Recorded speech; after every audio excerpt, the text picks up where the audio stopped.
Morning, CEO. Morning, Chair. Morning, commissioners. Hi, Prex. I guess.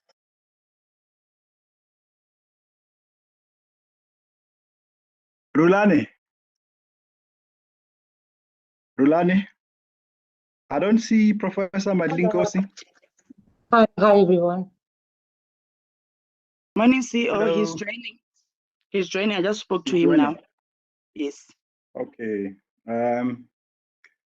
Okay, we've got about 2 minutes to go.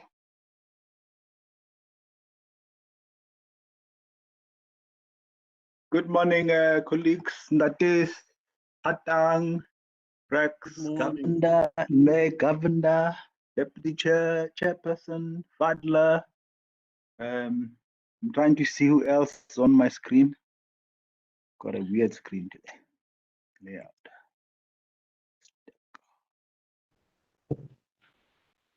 Okay.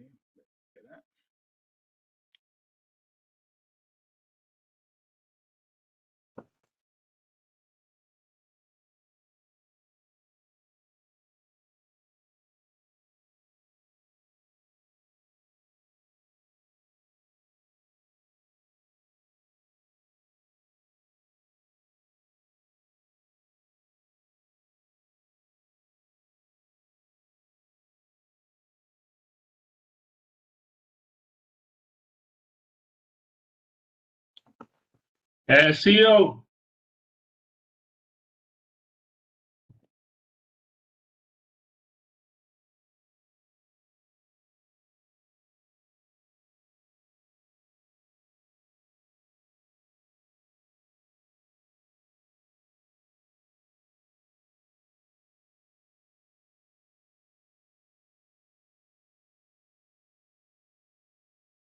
Dr. Madlingos, you are muted. Hi, Good morning. How are you? Morning. You might want to flip your camera. Perfect. Yes. Otherwise, we have to look at you looking at this like this. Yeah, it's unusual times. You have to do things in an unusual way. That's true. That's true.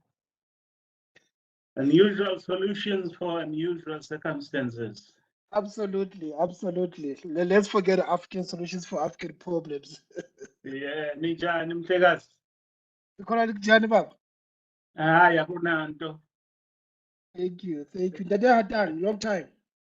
It's been forever. It's really been a long time. It's so good to see you and to be in the same session with you and Prax Governor. I see she's here also. Haven't seen her in forever. Deputy Chair, so good to see you again. Hi, Cello. Lovely to see you too. And great to see everyone else. Good morning. Morning. I have a message on my screen saying my bandwidth wants to take sick leave, and so the video may not be on, but so far it is on, but the message says the bandwidth is not okay. I hope it's a temporary thing. Did we hear anything about any possible load shedding? I was caught in load shedding yesterday. Yeah. We can't do business like this. Just as I was about to start speaking. No, not load shedding at the moment. Okay, that's Hope good. it stays that way. Chair, can you hear me now? I can hear you, yes. Sorry. I had called you because I had a sign which has just disappeared, which said that my bandwidth is not strong, and therefore that it will be difficult to carry the video. But I hope it can carry for some time. Yeah, and I also had the similar problems. I've actually switched service providers. Oh, okay. Yeah. Vodacom and my other providers seem to suffer from high traffic volumes. But can we now hear everybody? That Hatang. Yes, it's been working okay. Okay. That day, Linkosi. I'm here. Good morning. Good morning, Mentuli. Good morning, colleagues. Good, Megavenda. Good morning, colleagues. Mechohan.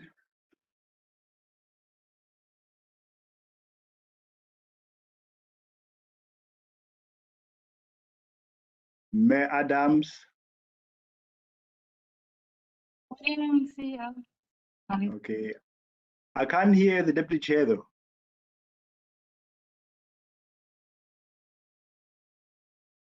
Can anyone hear the deputy chairperson? Can you hear me now? Okay. Can you hear me now, Sidiso? I can hear you, Prex. I'm talking about Fatima. Oh, sorry. You all have been calling me that the whole day. I know. I must change the labels now. Yes, please do that. Yes. Deputy Chairperson Chohan, can we hear you?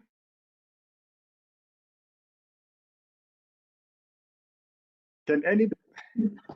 Okay, we don't seem to be getting the Deputy Chairperson. I Rulani. don't, Commissioner Chohan.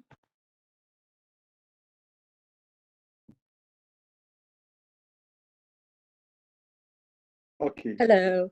Hello. Sorry, I was having trouble with the mute button. Okay. It happens to me. Can we then start? Rulani, can we start? I was trying just to check the participants other than the panelists. How many do we have already? Chair, my system would not show now, but we are live streaming as well. I don't know if Rulani or Gash could help, but last night I was told that invites were sent to over 300 people, but I also sent the invitations by WhatsApp to almost all my groups, more than 100 people. I don't know about other colleagues. So we should be fine. As we speak, we have 81 attendees and we have 10 panelists, and the number keeps on growing, especially for the attendees. Okay. This is in the system outside YouTube and our social media, isn't it? Gash. Yes, this is directly just on WebEx itself. I'm trying to check the other numbers. Like I said, it was 81 now it's back up to 83. So the number keeps on climbing, people are joining. Yeah. Well, that should be fine, Chairperson. Yeah. Yeah, it's more than we've had in many of our events recently. Okay, can I then start then? If my system plays up, Chair, I'll then ask Fadla to act on my behalf. I don't see the COO here. I've asked her to be my wing person in case the system goes down. And then secondly, if we lose any of the panelists, we'll then cover up for them.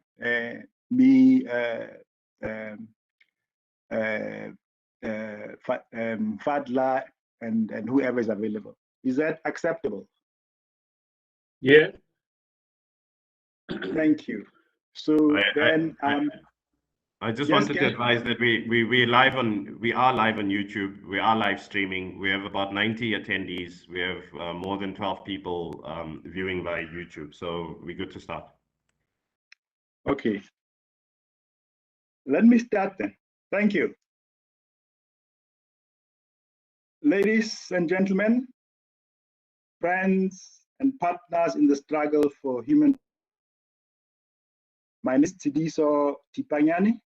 I'm the Chief Executive Officer of the South African Human Rights Commission.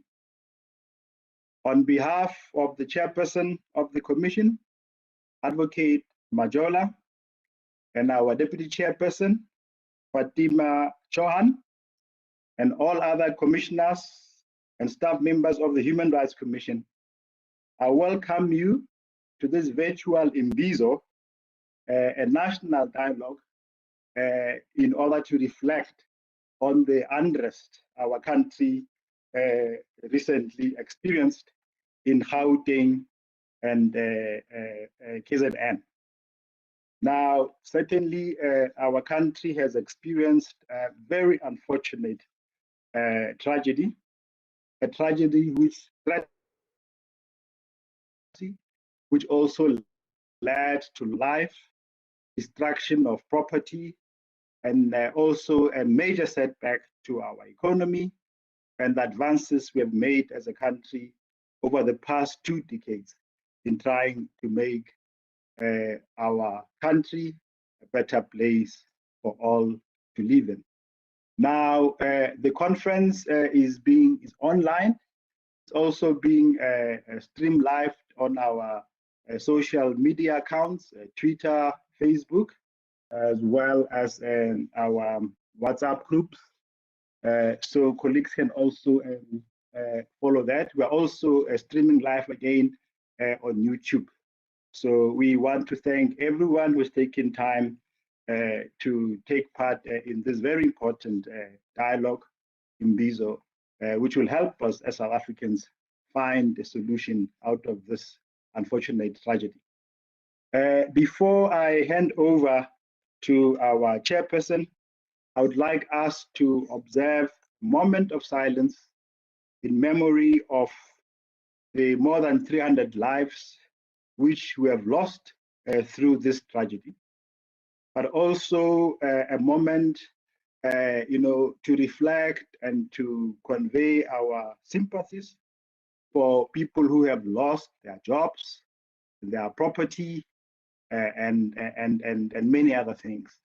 But also to acknowledge the many South Africans who stood firm and said no to this tragedy, and also helped to ensure that we do end this tragedy. We also want to thank our law enforcement officers who helped also to put an end to this. So can we then take a moment of silence as proposed by myself? Thank you.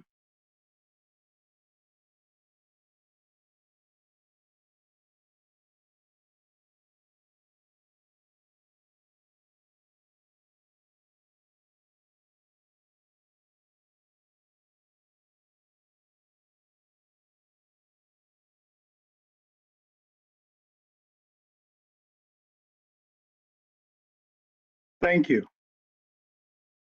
So in case, for those who don't have the program, let me just outline briefly how the program would look like.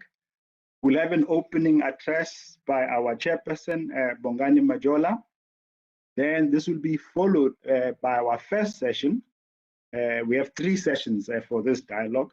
The first session is what went wrong, and this will be facilitated by the CEO of the Nelson Mandela Foundation, Cello Hatang, a good friend of the Human Rights Commission.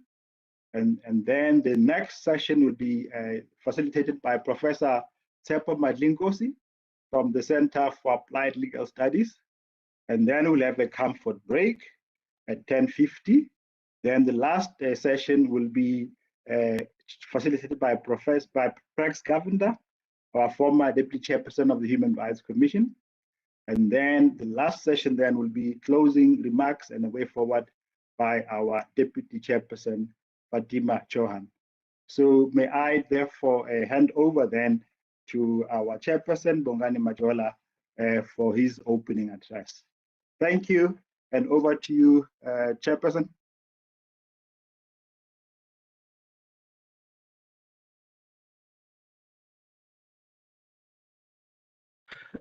Thank you very much, Advocate Banyane, Program Director.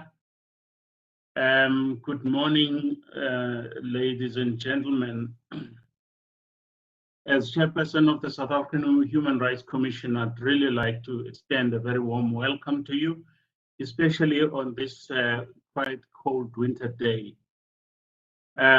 We have invited, and I hope that we are joined by a wide cross-section of stakeholders. So let me welcome representatives of civil society, government, faith-based organizations, municipalities, chambers of commerce and small businesses, institutions supporting constitutional democracy, some community policing forums, and other formations. The cross-section also includes urban, rural, youth, older persons, persons with disabilities, LGBTIQ communities, advice centers, public interest law organizations, the academic community, and many others. Please forgive me that I'm not going to individually welcome our esteemed guests and participants because I fear leaving out others. So you are all very warmly welcome to this Imbizo. I welcome you all and thank you so much for joining us today. I also wish to warmly welcome representatives of the media who never fail to be the link between us and what is happening around the country, and thank them for the important role that they play in supporting our constitutional democracy. Let me also welcome our panelists, Mr. Cello Hatang, as you have heard, the Chief Executive of the Nelson Mandela Foundation, Professor Tsepo Madlingozi, the Director of the Center for Applied Legal Studies, and Ms. Prex Govender, the former Deputy Chair of our Commission. I wish to really thank them for the support that they're giving us now, but also for the support that they've given us as the Commission throughout my tenure in the Commission. Theirs is to assist us with today's discussion, and I wish to thank them for sharing their time with us at this stage. I'd also wish to welcome, of course, all the commissioners of the South African Human Rights Commission, particularly the newly appointed Deputy Chairperson, Commissioner Fatima Chauhan, and Commissioner Pililen Uli. They are very warmly welcome to the Commission. I welcome the CEO and the staff of the Commission as well. It is as a result of violent unrest that started on 8 July 2021 that we have decided to organize and invite you to the Imbizo. We are coming together in the wake of what has been an incredibly challenging time for South Africa. The events that accompanied the unrest unfolded fast and with such fury and threatened all of us as well as our democratic foundations. This unrest could not have chosen a worse time when COVID-19 infections were at their highest and many municipalities were reported to be struggling, if not collapsing, with consequent service delivery failures, adding more pain to the communities that they serve. In its wake, the unrest has left South Africa with a myriad of challenges that are affecting millions of people. Such challenges include serious violations of human rights, including losses of lives, which we really regret. As for many of those who are still living, the unrest has left hunger and exacerbated unemployment, poverty, and inequality. Reports are coming in of people complaining and extremely worried that in the wake of the looting spree and violence, there are no amenities in many places because the unrest took a scorched earth approach.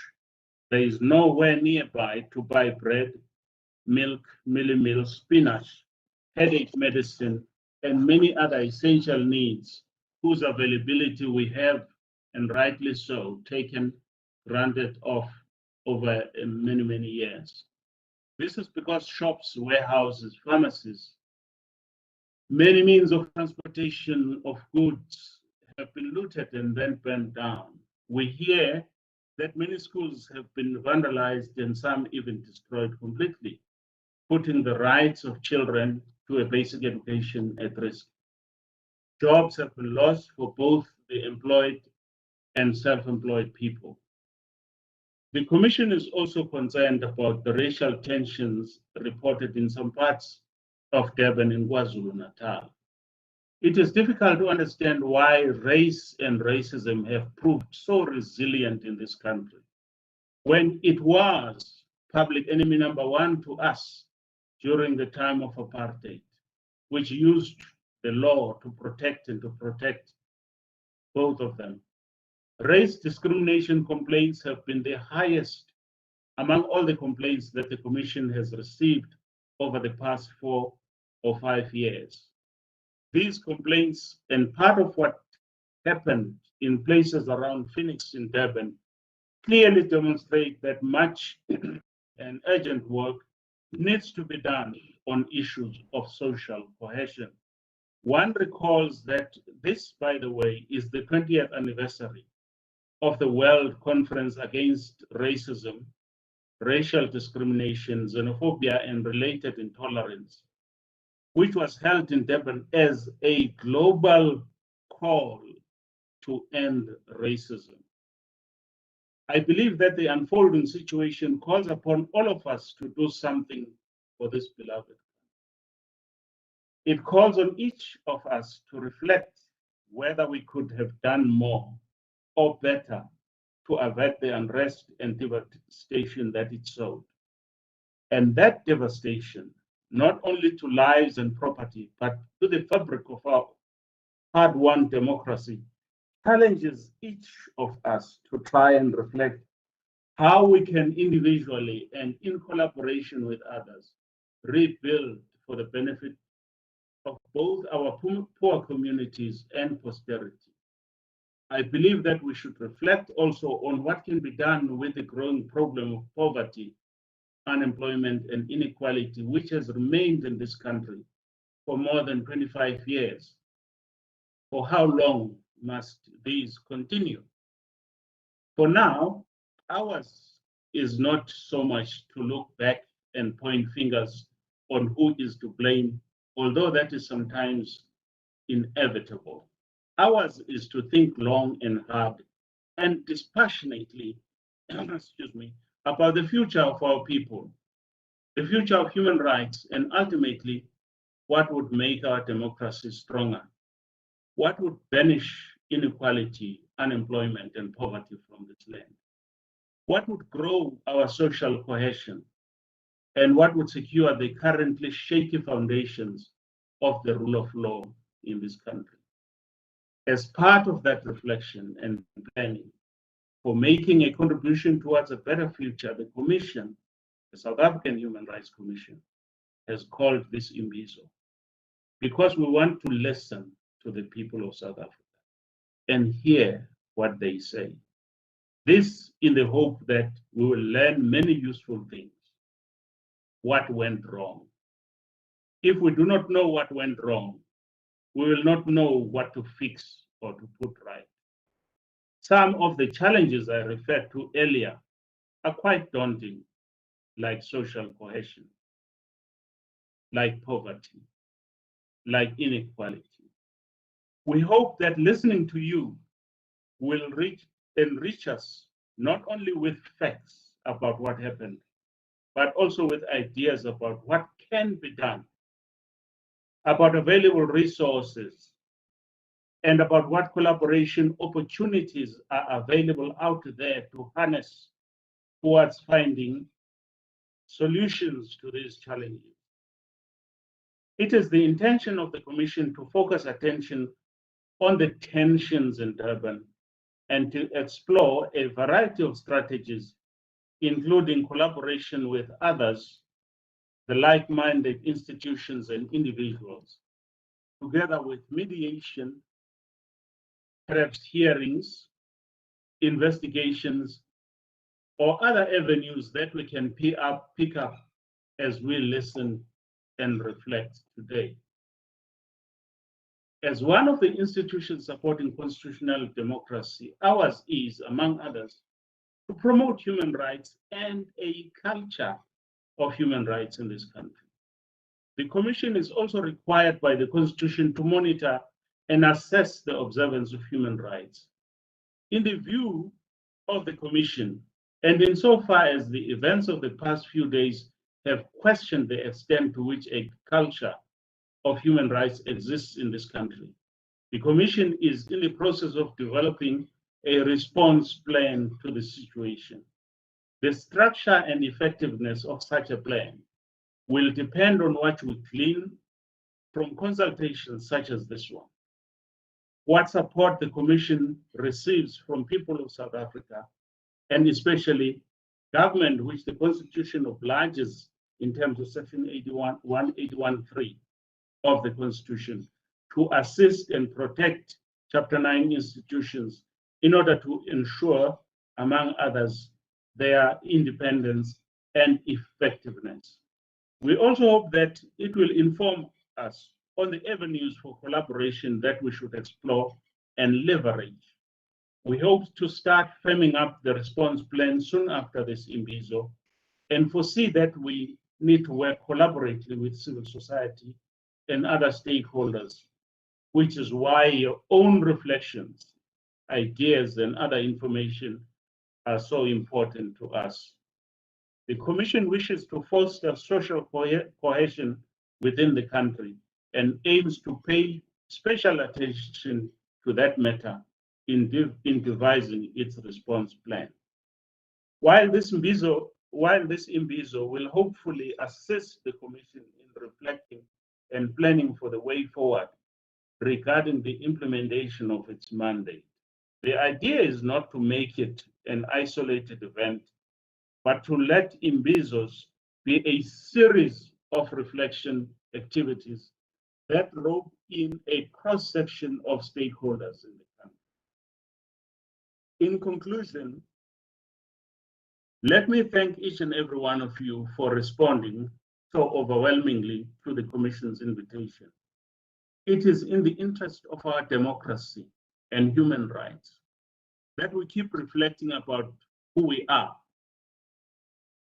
and our future, and the future that we want for ourselves,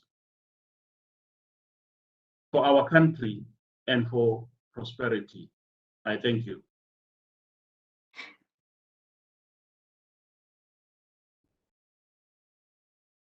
Thank you, Chairperson Majola, for the warm words and also words which have to force us to reflect a little bit more.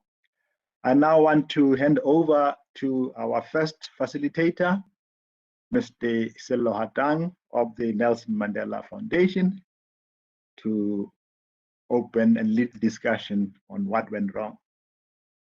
Over to you, Dr. Hatang. Thank you very much, Ntate Tipanyane. Good morning. We meet at a really difficult time, so let me acknowledge the chair and the commissioners, the CEO and the secretariat. I saw when I flipped through that people like Ella Gandhi have joined us, Ntate Leon Vessels, Madeleine Fuller, who's helping us to deal with difficult issues that we're dealing with through reckoning work that she's doing. So thanks, Madeleine, for the work that you do. Hassan Logat and many others who have joined. So thank you very much for joining this session. As the chair indicated that this is going to be more conversational, for us to be able to hear what you have to say about this moment and what could have gone wrong. So I'm here to facilitate that discussion. But before I do so, I need to just provide some provocation, if you like. My thinking, just thoughts of what I think could have gone wrong and where maybe we could have done better. And then, of course, there's 2 more sessions that we will then be, which will be more solution-oriented. So let me, before I start, just again add my voice to The deepest condolences to the lives lost in this difficult period, but also the lives lost, may we not forget, due to COVID, the pandemic that's hitting the whole world. So we pass our deepest condolences to the families who've lost their loved ones. What is this moment inviting us to reckon with? Is it inviting us to look at the mirror and see the face of South Africa for what it is? Difficult in time, but also sometimes really leading in the way we think about difficult issues.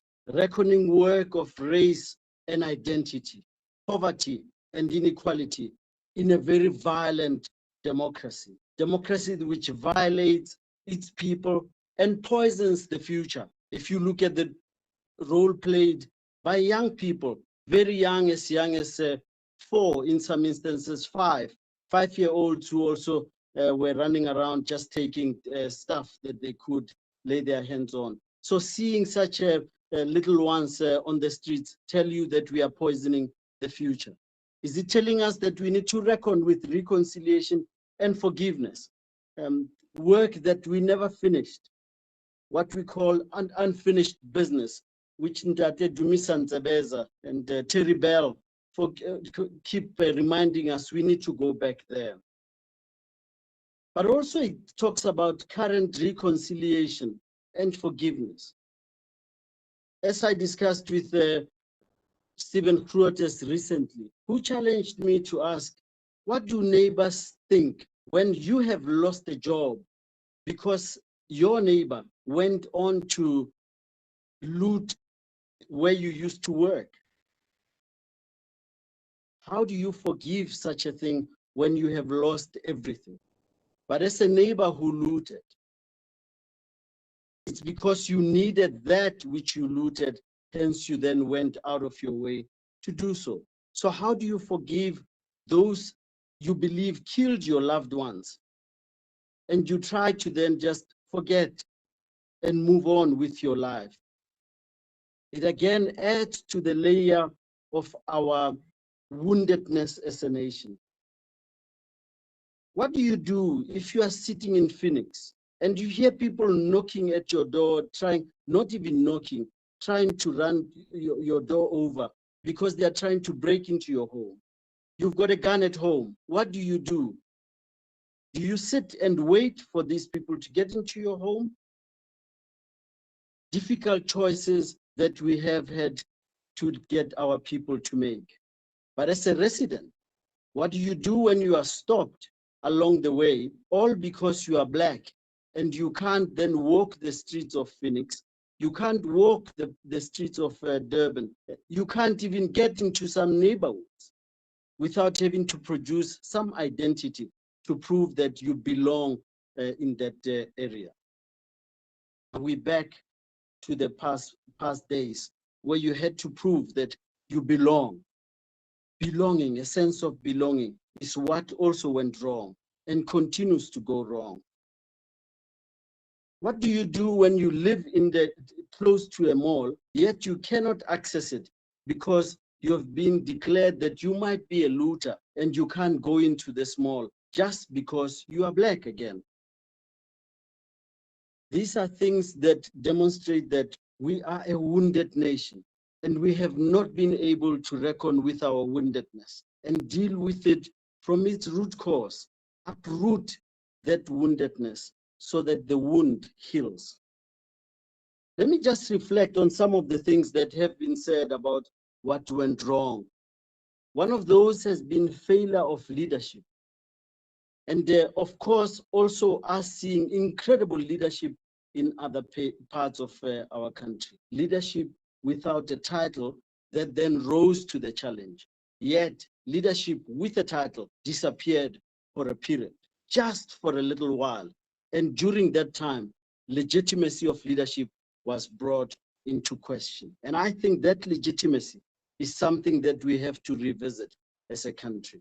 But we must also look at those who didn't have a title, just citizens as it is, just those people who live in our nation and who decided, not in my name should this continue. People such as Lux in Soweto, but also someone like Ntate Sankwe out in Mahikeng.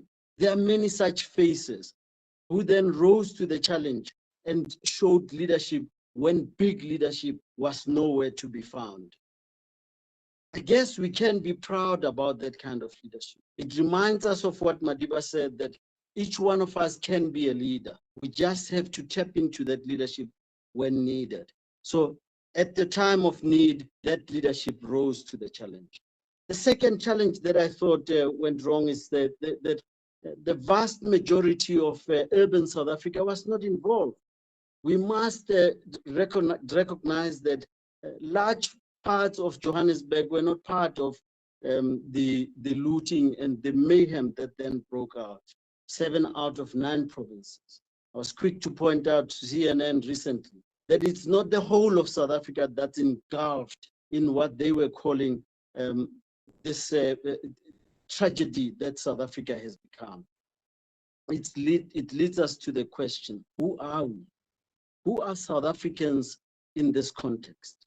Do we disavow those who did it? Are they part of us? Does South Africa belong to those who looted?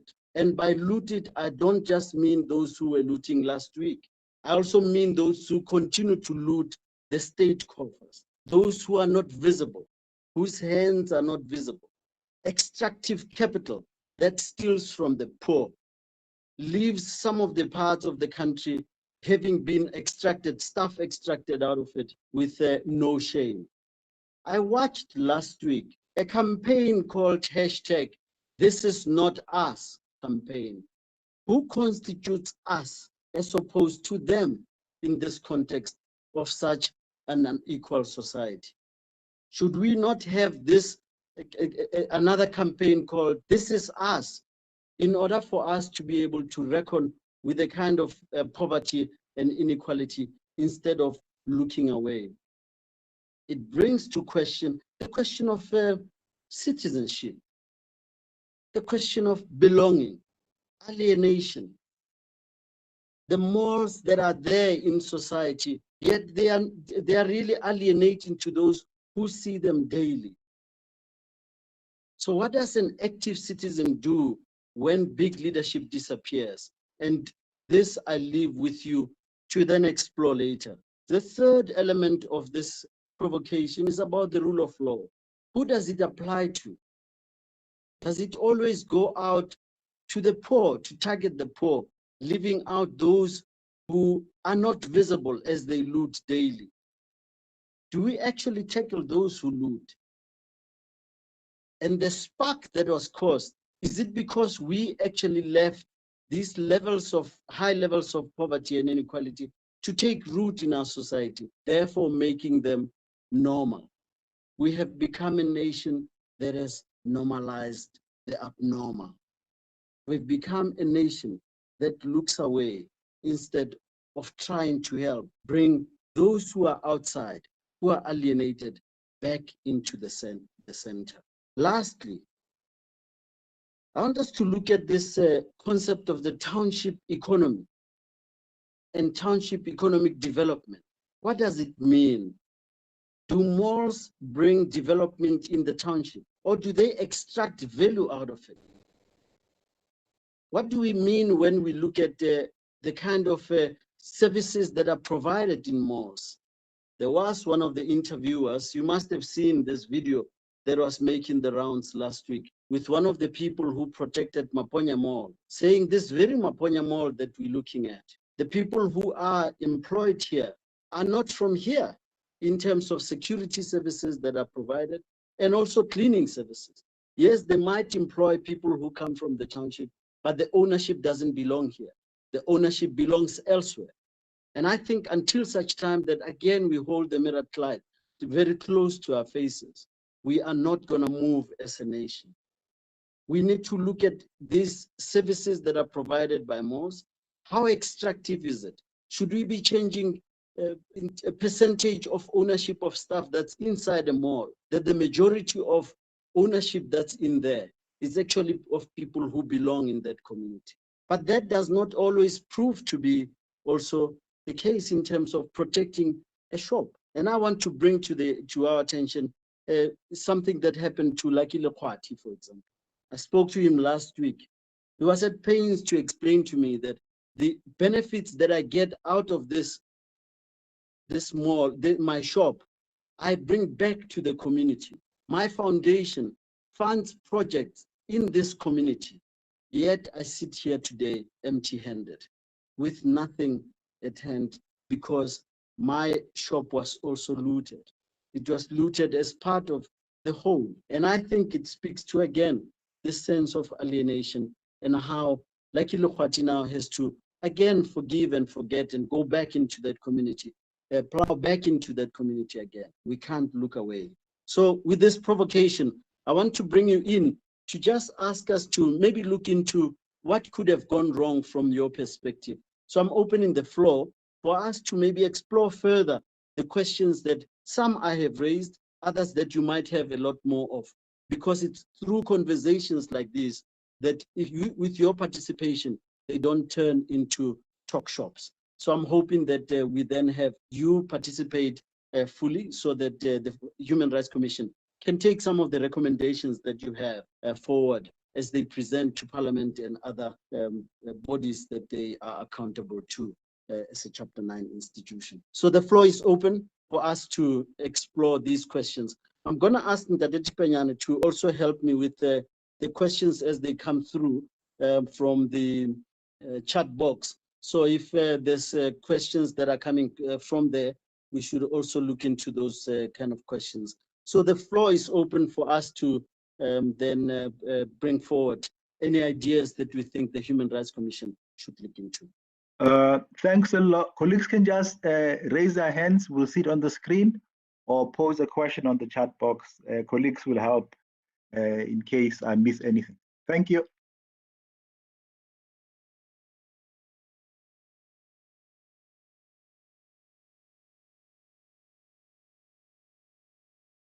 As we wait for hands, maybe we could ask some of our panelists maybe to contribute here.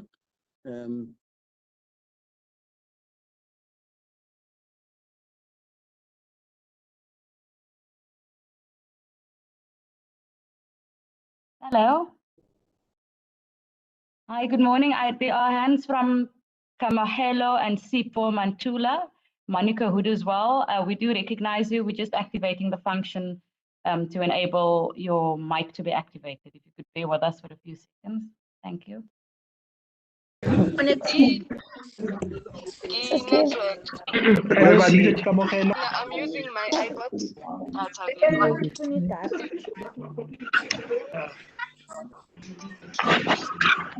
I think it's a country we general is a country because it's a detail. So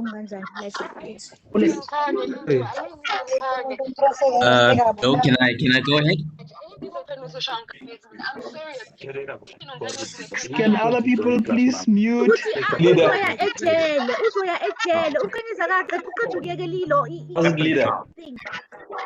Hello, Chair. Can I go ahead? I'm from Bagania. Can I go ahead? Thank you so much. Let's leave it there for now. Bringing you up to speed with a market update there was Carl Beaver's portfolio manager at Benguela Global Futures. Now, the Monetary Policy Committee of the South African Reserve Bank has kept interest rates unchanged. The current repurchase rate of 3.1% is the lowest. Tracking well. Can I just advise? I'm sorry to interrupt. Everyone is being unmuted. Or maybe I should ask him. Ask him and then forward it to you. Okay. Virus disrupting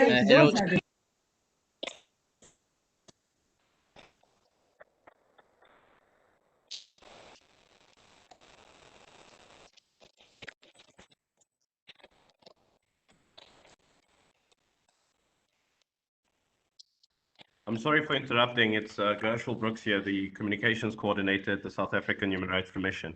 Could I just ask that we use the chat function? So if you have any comments or any questions, that you use the chat function. I will then make sure that our moderator, being the CEO, Advocate Siriso Tipanyani receives those questions and so that he can read them, and that way we interact. I think it will just make things better. I think we had a technical glitch now where everyone was unmuted, and unfortunately, as you heard, it creates a major strain.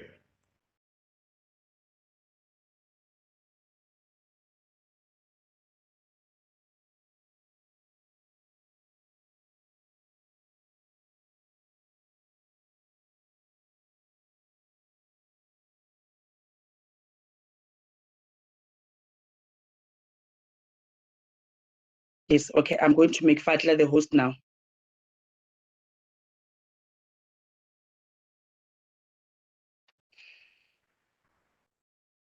Hi, everyone. Sorry, did you hear my last input? Yes, we did. So Thanks. you were saying people should contribute rather on the chat function, right? On the chat function, and I will make sure that the CEO receives it. I want to make you the host now, ne? You are the host now.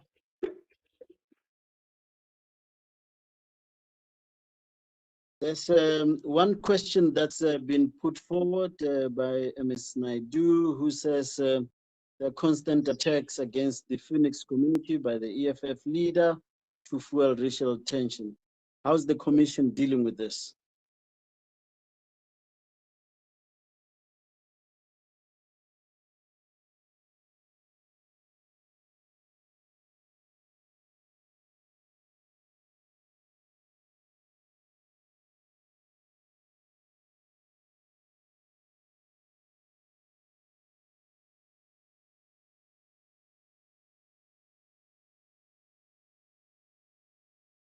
Another input that came through, if you can still hear me, says this, sorry, by Patrick Solomons, who says the recent unrest and mass looting events is a direct result of the political fallout, conflict and power struggles within the ruling party. The refusal of the former president to appear and testify at the Zondo Commission regarding state capture investigations and his legal challenges regarding corruption and the armed struggle, the eventual jail sentence for contempt of court issued by the Constitutional Court. These ongoing developments are threatening the democratic state and the human rights instruments and delivery in South Africa. So he's also arguing that there's an urgent need to establish exactly what happened and who was killed, why they were killed, because then and the children who died in there. So it's as they were trampled by the masses, the mob that was there. So I guess he's asking for a greater investigation that should then take place in terms of security. Shabir, you are welcome to also go ahead. Hassan indicates that the malls are only a small part of our problem. It is more like an ATM nearer to us to take resources out of the community, whether we like it or not. Employment, self-employment, work programs, autonomous livelihoods, or employment creation outside capitalist cooperatives, etc., have not created nor supported in terms of the livelihoods. I guess that's the point that we need to then also be reckoning with, about how the mall culture has not necessarily benefited the majority of people who live in townships. May I ask other panelists to come in on those points that I've just raised? The CEO, Chairman, maybe those are the things we should you could come in at.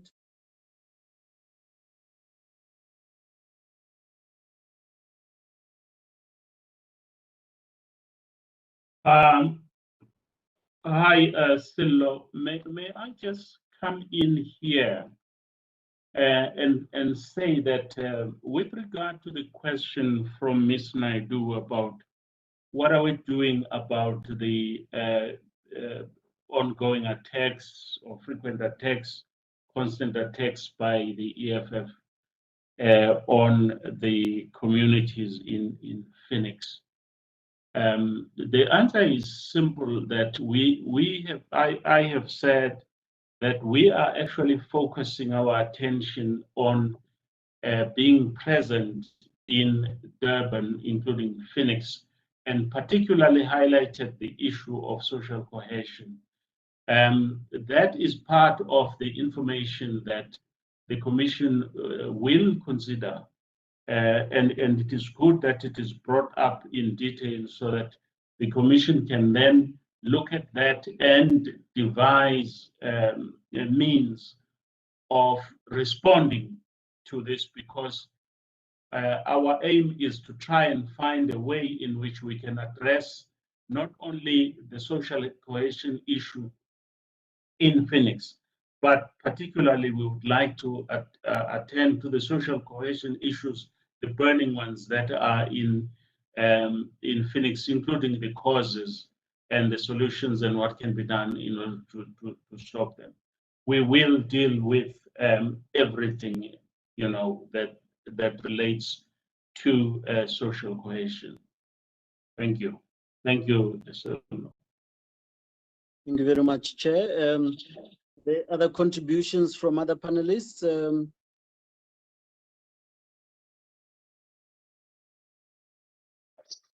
Hello. Hi, we have two questions from the floor from Monica and Sipho. If you permit, I will unmute them so they can pose their questions. Monica, you have the floor. Thank you. Thank you. Thank you so much.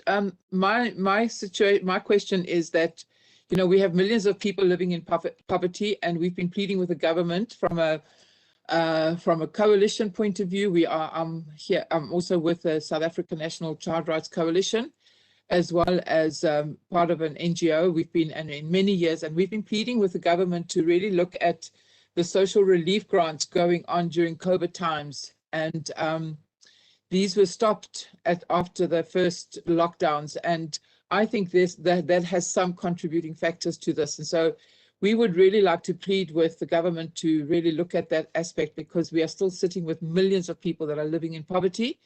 And the sort of looting, I would understand, would not that it is excused by any means, but I do think that it does precipitate this kind of behavior.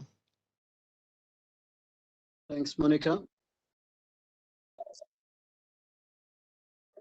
Sipho, you have the floor. Thank you very much. Refreshing morning, Africa. Africa Cello, I tend to agree with your trigger and your being not only controversial but by being honest.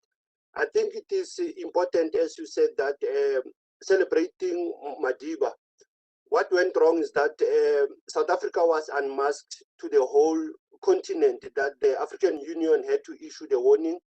And today, coincidentally, being the birthday of Haile Selassie, the founding father of the Organization of African Unity, he has reminded us that we can be educated for war, but we must always strive for peace. The other issue that I've seen, the lack of political leadership that you have raised, we have to raise that it is political leadership, it is lack of governance, the issue of the undermining of basic human rights, the issue of the grants, the stopping of the grant of April, the fatigue of the national lockdown regulations, and it will suit others when it is a political meetings. And another aspect, our national security agencies has been unmasked once more. And I think we should not mince our weight about whether intelligence was there, but we knew very well in June that immediately after the judgment, the national security will be even at threat. Issues of reconciliation, social cohesion are very paramount. I agree with the chair, but why all chapter 9s are working in silos? Why we don't have a joint forum of chapter 9s responding not only to Gauteng and KwaZulu-Natal, but to the broader issues? I know that there might be chapter 9s forum, but even on this occasion, we need all chapter 9s to have been in one voice. And finally, I think what is key, the role of universities, the media on advocacy, because one thing that came out very clear is whether this was a political insurrection, was it a coup? And how do we even redefine it when the same executive, it is not even united on the even definition around that issue. I think I will pause there, and other issues that I've raised on the chat, I will try to raise them towards the end of this session. But once more, thank you. Thank you very much, Ndate Mandela. Again, the issue of unmasking South Africa's ugly face comes forward. Chair or CEO, would you come in again about how Chapter 9 institutions should maybe have come up with a unity voice on what should have happened? Or maybe you can come in right at the end. Let's field more questions from the floor. Interesting that Mandela also said that the very executive that should be leading us at this time is not even speaking in a united voice about what actually happened. The contradictions were really stark. How one says, I gave you the intelligence, the other one says, I've never seen any intelligence. And that's what we are then dealing with.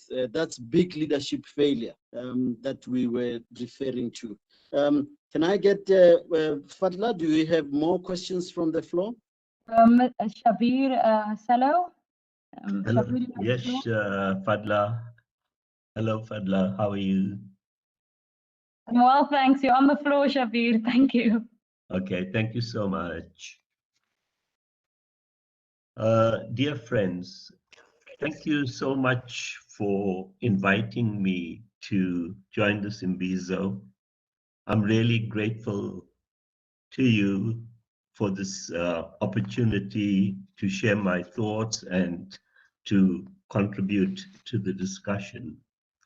I shall try to get to the heart of the matter as I see it.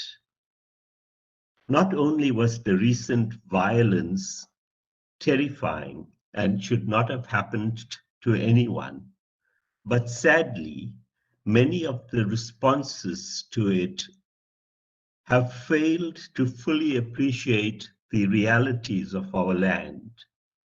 The emphasis seems to be on ensuring that the perpetrators are punished. But what kind of punishment, realistically, do we have in mind, particularly for the manipulated thousands who live in the most unimaginably straitened circumstances, worsened by a relentless pandemic and the corruption or ineptitude of those who have steadily destroyed our country?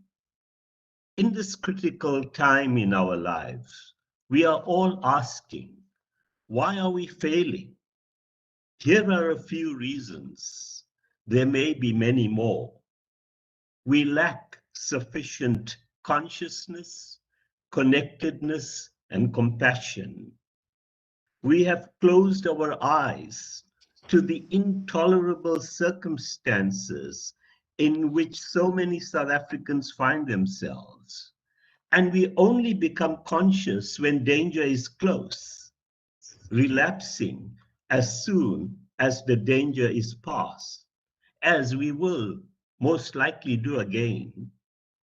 We have become too self-centered, stagnant, and unwilling to change and adapt, and pay insufficient attention to being creative and innovative. Or we may want to change, but we do not know what to do or how to do it, have limited or no resources, and no one to turn to for meaningful support or guidance. We are overcome by our personal challenges and are too exhausted to do more. Or we make sporadic efforts to help, but we do not have a comprehensive vision or plan for the country as a whole. Many of us remain paralyzed by deep-rooted psychological scars resulting from our tragic past. I can understand those behind the insurrection being punished, but the unfortunate and the desperately hungry, who will burn the land again for something to eat, how should we punish them when we still have to punish the corrupt and those who failed to keep us safe, and we take no responsibility for our own role in allowing this South Africa to exist? Regarding justice, I would like to suggest that we should focus on systemically redressing the past, addressing the unbearable consequences of the present pandemic, especially for the poor, enhancing the visibility of justice for the corrupt, holding to account the politicians and others who are perpetually failing us, providing financial support and material assistance to the poor, as well as those who have lost their livelihoods, homes, and businesses, and creating new economic opportunities for the well-being of all South Africans. But we need more, much more. We need a systemic, comprehensive renaissance that will renew the entire country. Later, if I have the chance in the third section, I would like to discuss with you two frameworks I have developed. The first is called reimagination, renewal, and the recreation of individuals, organizations, and society. A renaissance, what is involved, why it is so difficult, and how it might succeed. And there is one more. But Shabir, maybe when we get to that session, you can then describe them if time allows, because there are people who need to participate as well. So let's keep it as short as possible. Can I just read the last paragraph of 5 lines? No. We actually are left with 5 minutes. So Okay. if we can, then leave it there. Thanks, Shabir. We appreciate. Fadla, is there another hand that's there? No well, I'm not sure if Monica's hand is an old hand, but there are some questions that have come through. If you permit that, I will read them. Yes, please. It's from the floor. So there is a question that's been posed. Ntati Cello, what is the Commission's view on the confiscation of looted food items by the SAPs from houses of those that had looted them, mostly being confiscated from people living in informal settlements? That was a question that's been asked by Mukelani Dimba. There is another, quite a longer, more of a comment and a question at the same time, which is from Kamohelo Setereng. My contention is that we are failing at this current moment to address the elephant in the room, which is the historic and persistent application of neoliberal policies on the part of government, which is the root cause of many of the social instabilities that are always bubbling under the surface. We need a return to a more Keynesian approach to economic policies. That is from Kamohelo Setereng, a Satau researcher. And then a longer one from Nomtanzado Ntlama Makanya is stating, unearthing the root cause of the problem is commendable. However, how would we respond to last week's events that saw our country falling on its knees, and with what happened in KZN and Hatang? There is a much longer one, if you permit, from Luvuyo Zahela, which says, good morning all, and thank you for the opportunity to participate in this important imbizo. My question is, what is the work of the SHRC going to be moving forward to try to ensure that this kind of gross human rights violation does not reoccur? I am asking this because we know our government does not have the capacity and the requisite leadership to champion social cohesion and post-apartheid healing, which is now coming back to haunt us. The high levels of inequality, poverty, unemployment, and other social ills are rendering the democracy project very weak. And then finally, again, Sipho Mantula, who advised that he is actually with the department, a social cohesion advocate with the Department of Sport, Arts and Culture, has stated that the public hearings or investigations must be seen as a rapid response human rights mechanisms and not grandstanding. The Commission has members who are also social cohesion advocates, and that is resources we should be tapping into. I'll pause at that point. There are a few other comments, but if you wish, I can continue. There's another 2 or 3 at the end, yeah. Okay, please go ahead. Because we are about to wrap up, and then I'll just okay. Finally, from Boniswa, we need to structure the discussion in categories. Okay, as touched on by Mr. Hatang, there should be discussions around leadership, inequality, poverty, safety, issues of criminality. Another one by Hosiyami Chobi, when is South Africa dealing with sophisticated lotters in the echelons of power and government and the politically connected? Corruption has caused more damage to what was experienced in the last days, more so than looting, which is worse than corruption and looting of government resources. And then another one from Robertson Satehe. What is concerning is the fact that members of the community took it upon themselves to protect the so-called township economy and at times taking the law into their own hands. Which, yeah, it's high time that our law enforcement and intelligence are proactive rather than reactive. Mr. Hassan Logat states that the decline of power and influence of civil society organizations is a clear indication why we are here, and that others that exist have complained that they have not been listened to by authorities, have been marginalized and ignored, and the failure to listen to voices we do not like undermines not only the Constitution, but the essence of what it means to be a democracy, even from our own history.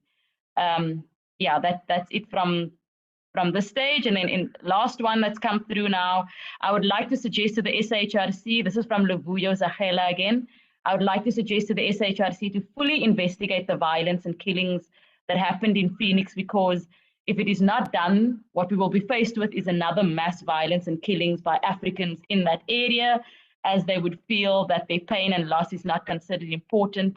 Already we have to contend with varying details and contradictions as to what has happened and how many people have been killed and by who, and all of the social, economic, environmental, political ills identified by Ntate Hatang's promptings in particular, the massive, okay, I'm just going to stop there. It's quite long. Massive corruption and looting of the elites. It just goes on and on.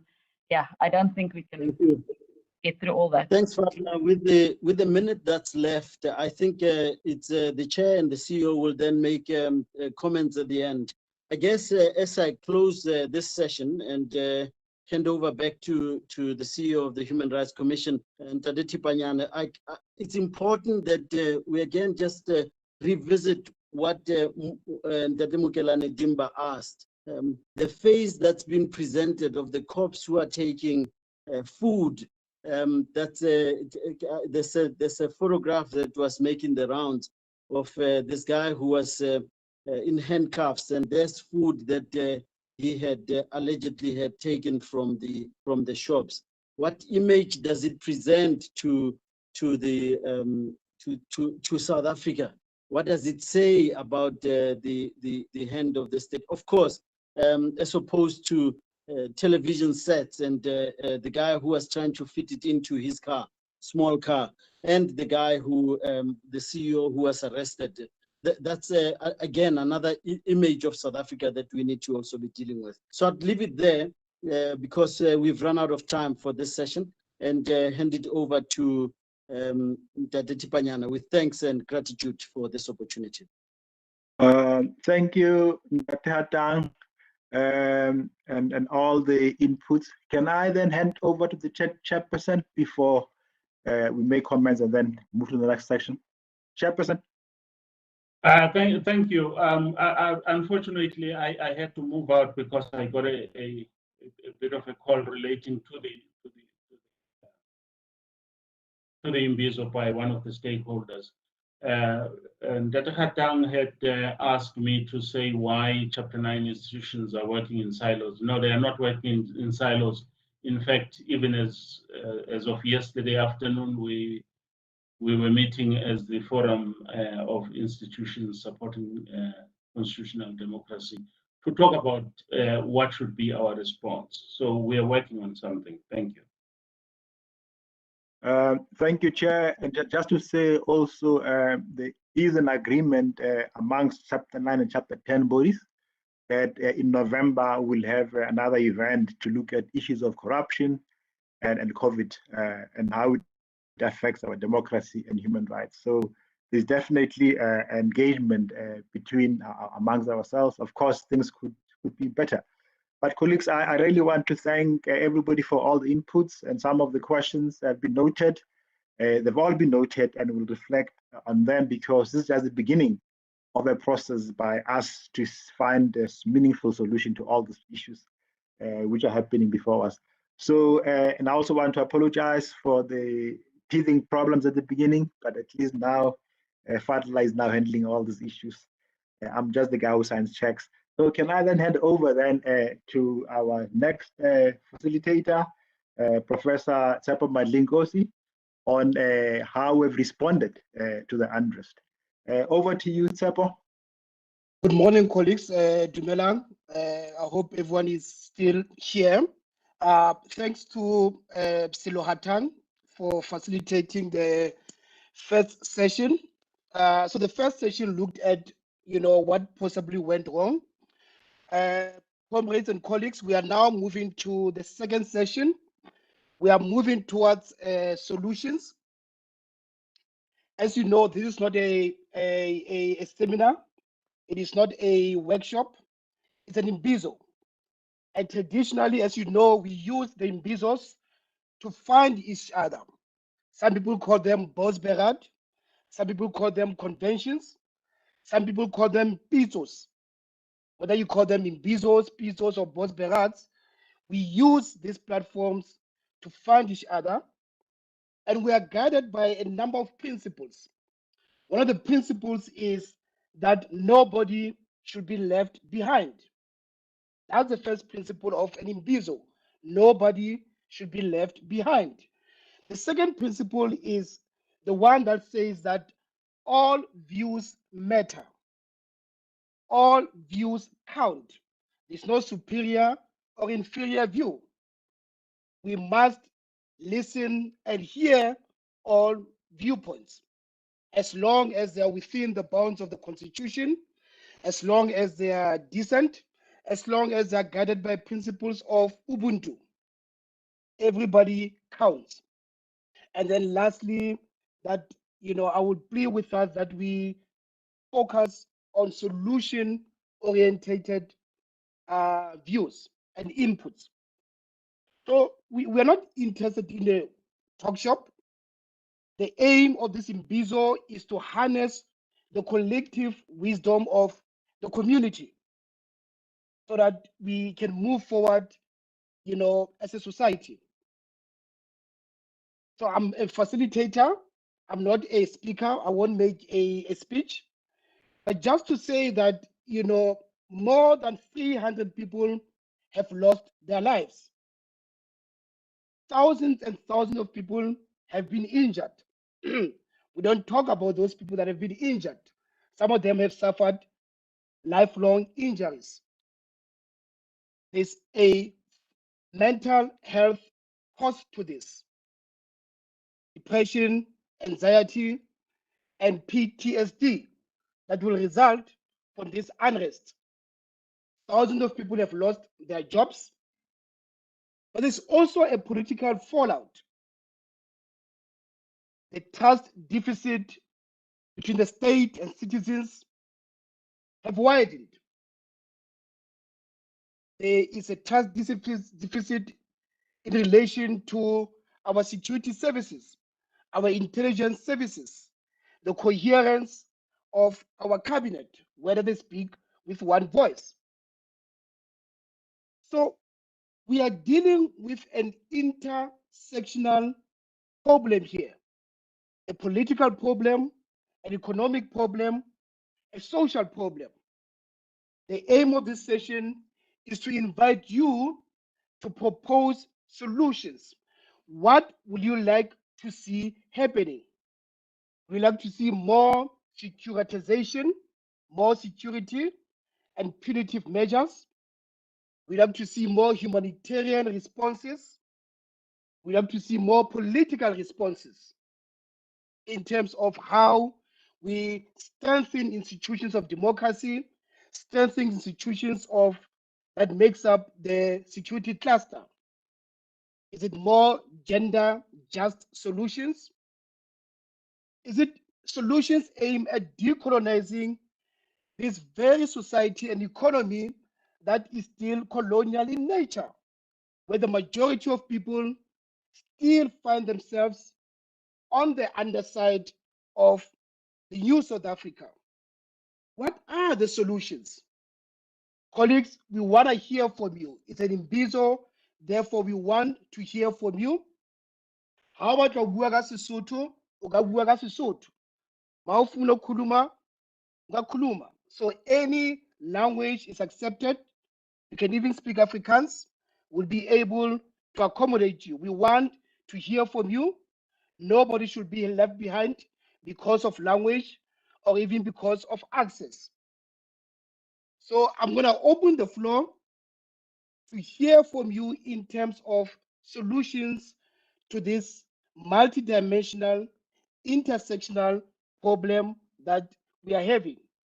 You can type your input in the chat function, or you can indicate to Fadla that you want to make an input. So the floor is open. As I said, the aim of this imbizo is to move towards solutions. It is not a talk shop. It is not a workshop. It's not a platform for only those who are comfortable in English. So all views are allowed, please. So can I see any input? And as I said, you can speak in any language that you are comfortable in. We'll be able to hear you and to accommodate you. You can just unmute yourself or ask to be unmuted and come in. Fadla? Hi, Prof. Michael Ejeto, you have the floor.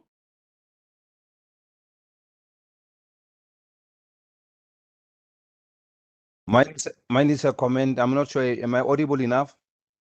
You can go ahead, please. Okay, yes. I think we have all seen the battle indicators long time ago as citizens. When two elephants are fighting, it's the grass that suffers. We all know this. And we have seen the undivided ruling party and the differences that spread to the community, especially in the issue of corruption. If leaders led by example that far, let's say just maybe looting of state funds and everything, communities followed to a point that even little children followed, and it becomes as a norm. Second point is the politicized security agencies that we have. As example, the rift between the minister and the commissioner and the SAPS. The police on the ground will not be able to can work effectively if two heads up there are not doing that. What I'm just saying is, to cut time short, the security, it's a threat. Our security is vulnerable, and hence the whole community or the country is vulnerable to a point that now we ended up even misutilizing the military to assist the SAPS on the ground. So for me, I'm just saying that there's so much differences, and if it's from top, it becomes as a norm or an example to the lower people, to a point that the racial tensions that we see, it's not like communities just find them around here. They see it on top as what is happening. And then when they come down on the ground, everybody in the community wants to protect himself. And one will is either you fight or you fly. So the people will start pointing fingers, and that's what the racial tensions coming. My plea is this, that we need to appreciate and strengthen the implementation of our constitution. It needs to be protected. That is the last defense that we have, as well as the security.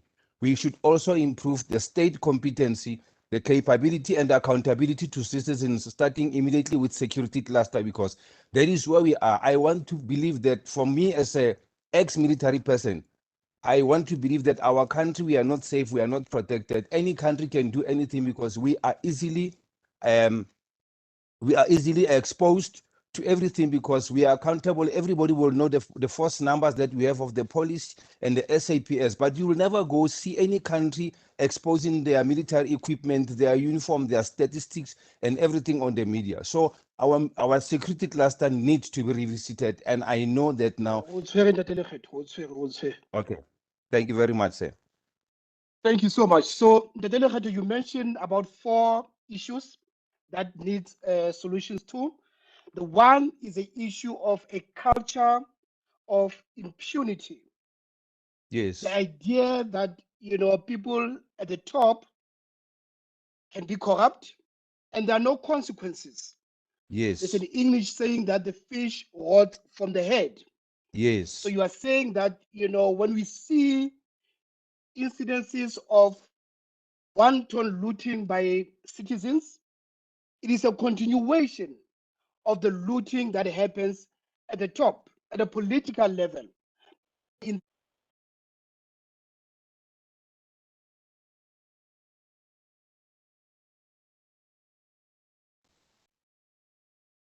You are muted. You accidentally activated mute.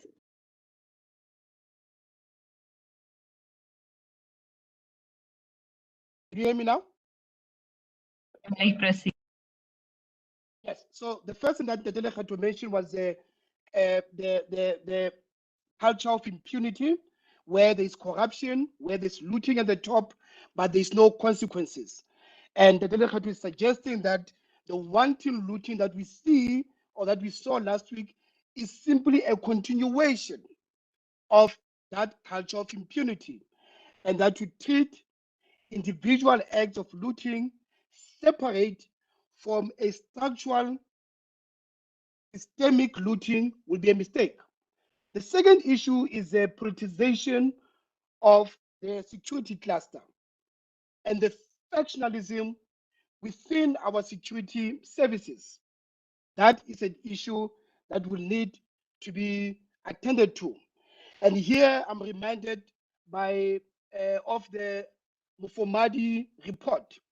You'll remember that former Minister Mufumadi compiled a report where he showed the deficiencies and the weaknesses in our intelligence system. It's a very, very serious issue. We've got that report. It was never implemented. Same as many other reports, including the Kada Asmal report that was alluded to in the first session. The third issue that the delegate mentioned was the issue of racism and so-called racial tension. That we should not see this as an issue of primordial hatred, but this kind of racism is an outcome of economic and social issues. And it's not just a question of referring to 1949 and saying 1949 might happen and that there is primordial hatred between African people and people of Indian descent, but that the economic and social issues that need to be attended to. If we reduce this to simply an issue of hatred, we will not be able to resolve this. The final issue that the delegate highlighted is an issue of the constitution. We have a constitution, but is it implemented? Is it fit for purpose? And what do we do to promote and protect the constitution? And lastly, do people feel that the constitution actually is serving them when 25 years after the adoption of the constitution, their material conditions have not changed? What are we going to do about that? So the delegate, to thank you for kicking us off. We are moving towards solution. Can we get further inputs, please? Fadla? There's quite a few names in the list, so I'm going to appeal to those watching the floor to keep it brief, because we have 8 people in the list that wish to make an input. And then if you could kindly introduce yourselves and your organization at the start of your input for the purposes of our reporting as well, unless you choose not to do so. Thank you. Sipho, Commissioner Andre, Gaum, Kamahelo, and Rudolph, the four of you will be going next, and then Nomtadzano, Kashif, and Sibusisu will be after that. Please, let's keep it to 2 minutes per input, colleagues. We want to hear from as many people as possible. Thank you. You can go ahead, the first speaker. Ra leboga Moafrika Tshepo jaaka o buile mantswe kgotsa le mafoko otlhe a kgotla a mantle. I will begin at a very uncomfortable space to say healing and cleansing is very critical. We have our national shrine, the Freedom Park. We need to look at healing and cleansing. Secondly, the issue of the first speaker, we need to revisit national security to human security, because what is at stake here, is it national security that we are trying to defend? And what is at core is human security.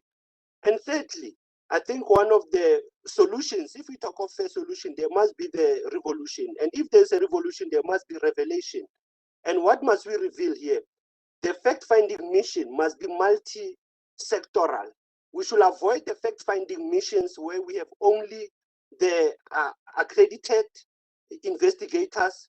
We need to look at what we might call a human rights observer missions to the affected areas. And like we have said, the faces, the voices that we have missed, they are Black lives, they matter. We can no longer look outside our borders anymore and going into social media. That's where the last solution again is the power of the media. What kind of the media programming does our human rights communities emphasize beyond this incident? How do we use the power of our community radio stations, the power of our African language radio stations, so that re ska ra iphitlhela re bua sekgowa all the time mme batho ba rona ba sa re utlwe. Re be re fetsa re otsela ga motho a bua sekgowa, re be re nna le dithotsela.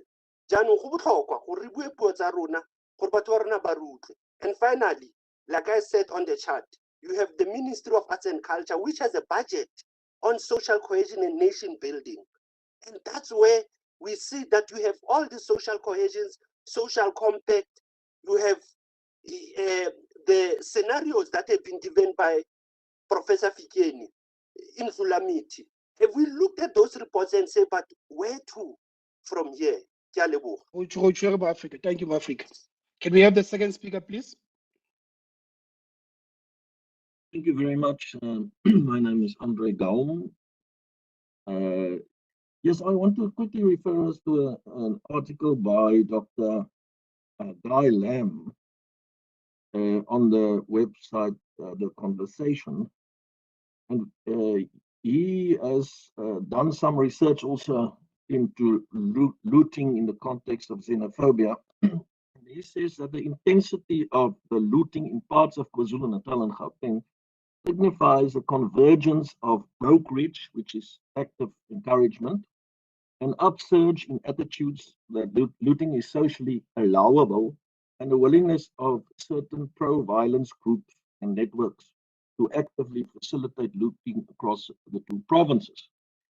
But he says then that these factors don't adequately account for the significant shift of the looting into middle-class retail areas and commercial properties.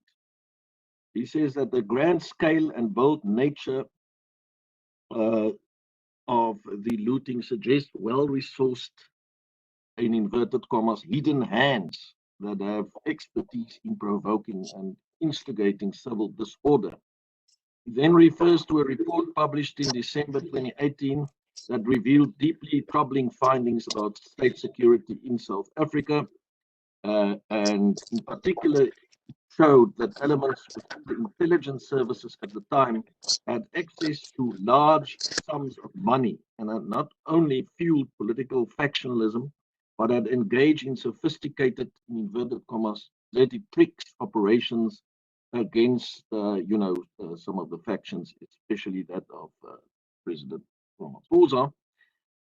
And that the police minister announced on Wednesday that former intelligence operatives and Zuma loyalists, some of whom may still be on the State Security Agency payroll, were under investigation. So I think it appears to me that one of the central issues here will have to be an overhaul of the state security agency, which has been widely suggested also in the media recently, that is something that will have to get some attention going forward, given the scale of the looting and how it actually took place. So I think that is something one cannot ignore. Amnesty International has also called on government recently that it should indicate what intelligence it had before these incidents took place. And the acting minister in the presidency seems to be saying, that they're not going to make that known and public. So to an extent, we are sitting with a bit of a problem in the sense that how are we going to engage that issue of state security going forward? Thank you very much. Thank you, Ante. We've got that. Thank you so much. The third speaker, please. And can you hear me? Okay. So, okay, my name is Kamakelo Sitireng. I'm currently working at Satao, the research department. Like I said in my comment, when we look at solutions, especially to this socially complex, nuanced, and highly intersectional problem, I think we need to look at it from a deeply structural and fundamental point of view. Because we can spend all day nitpicking on the surface level solutions, but we'll have this conversation even next year or a few months from now, as it has occurred throughout the years, throughout the decades. So for me, it really comes down to looking at the nature of the capitalist system, the structure of the capitalist system, and the way in which it can be amended. Of course, one can be on the extreme side of the left and say, okay, let's have a revolutionary overthrow of the system, which personally I don't think is viable at this stage. But I do think the system needs to be amended. How so? I think policy at the policy level is one area that we need to really rally around. And it makes a lot of people uncomfortable, right? Simply because when we look at the economic system that we're in now, neoliberalism, which started in the 80s globally and became very enfranchised after we came into democracy. We look at a system where the state is not allowed to intervene in social interventionist policies, where there's a drawback of intervention. There's a minimal intervention in terms of the alleviation of poverty and inequality. So my contention is that there needs to be, the state needs to play its historical and rightful role of intervening in social affairs for the purpose of alleviating people out of poverty, out of misery, and so on and so forth. So this is at a poverty level. What we are seeing now at a policy level, what we are seeing now is privatization of state-owned enterprises. We are seeing a refusal of commitment on issues such as the basic income grant and so on and so forth. So I really feel that we need to have more socially progressive policies to act as a safety net for the millions of desperate, right? For the millions of those who are desperate, impoverished, and who are not being absorbed into the labor market economy. Because without that, we'll continue to see these challenges coming forth over and over again, and they'll continue to be even worse than what we have already seen. So I think once we can get that from a policy perspective, then I think we'll be able to make inroads in alleviating this situation and preventing future similar situations. Thank you. We've got that. Thank you so much. Thank you. Can we have the fourth speaker, please? Good morning, Tepa. I hope I'm audible. Thank you, Rudolf. Thank you. My name is Rudolf Kay. I'm with the South African Older Persons Forum. Just a few comments. In speaking about solutions, I think as I think all of us would agree, prioritizing solutions in terms of the most vulnerable. The organization that I represent is the South African Older Persons Forum, looking after the rights and the interest of older people. During this crisis, it was notable that NPOs running residential care facilities had to go into crisis mode in order to ensure the safety, security, and the care of older persons. Many of those facilities reported to us. For them to have done that and to overcome this, they had to partner with the private sector and with communities. We have reports of members of the community assisting residential care facilities to get basic needs like bread and food and security services to those facilities, helping even older persons themselves, helping to pack parcels for older persons. But very notable was the absence, specifically in the KwaZulu-Natal province, the absence and the silence of the Department of Social Development. The Department of Social Development is the custodians of the rights of older persons and of children in our country. And it is simply unacceptable, and it's also notable that they were silent during this crisis. Therein lies also a very important lesson that there needs to be a contingency, there needs to be a crisis management plan on the part of social development in order to avert if there's future crisis like this and there's future public unrest, and I hope to God there would not be, but if there is, the Department of Social Development really needs to do its part to protect the most vulnerable. Thank you. Thank you so much for the four first inputs. We will open the floor again for another round of input. Comrades, colleagues, Batoba Hulu, it seems like solutions or responses are coming up in about 4 or 3 categories. The first thing in terms of solution that people are mentioning is the need for security. That, you know, we can't talk about any solutions or even any future if there's no security and stability. So that's the first thing that will need to happen. In Phoenix, in KwaZulu-Natal, in Gauteng, everywhere, order must come back. That is a non-negotiable first step. Must be order, must be rule of law, there must be a sense of safety. And a lot of the inputs are pointing a finger at our security cluster. Did we have any intelligence on this? If there was it handed over to the correct people? And what was done? Another question that people are asking is whether our intelligence is fit for purpose to detect this kind of threats and upheavals. So people are asking for an overhaul of the security cluster.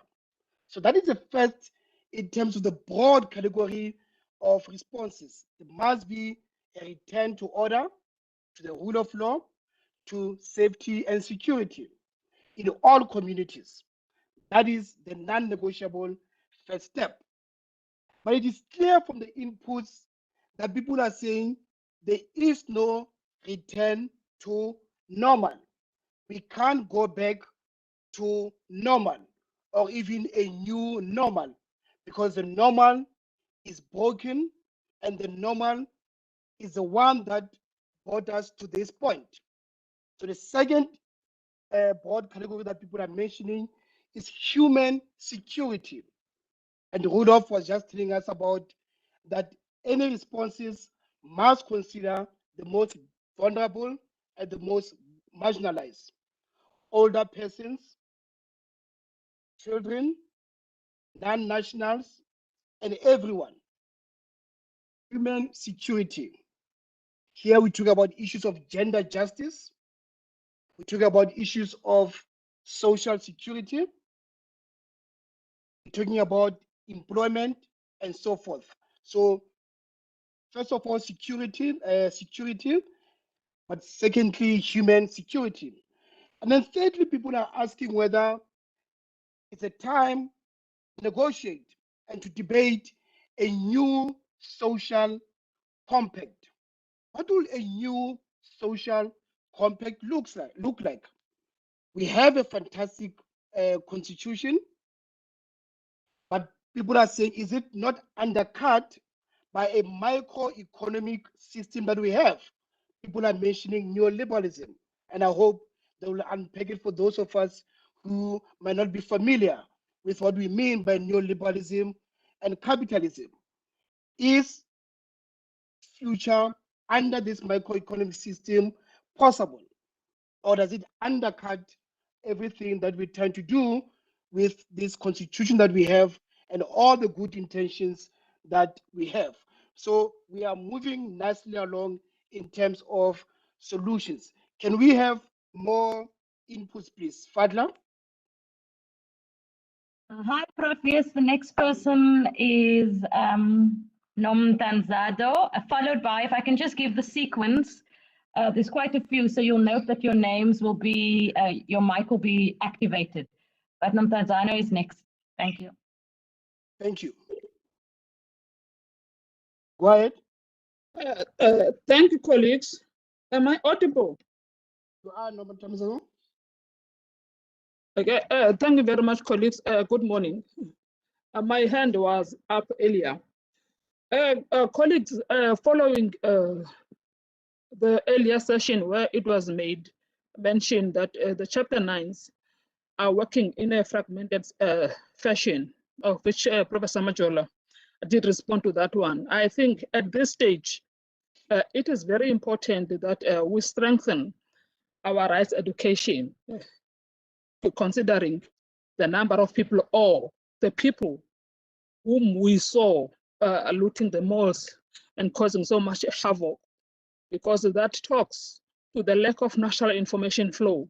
So in order for us to develop an immediate strategy, it will be imperative that our rights education as the institutions goes to the people that actually need the information. Because as we have seen, the courts are not an immediate solution to our problem, because the courts are the last line of defense in addressing the ills that we are faced with.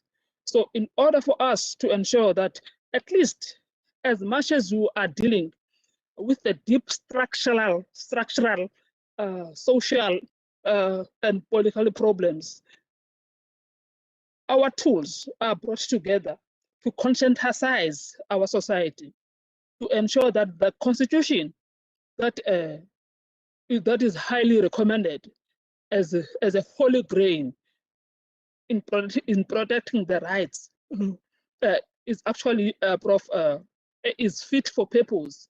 As long as our people they lack that information, they will go to the mall. At this stage, we are looking for instigators that we don't know. We are looking for people who are behind the scenes that we don't know.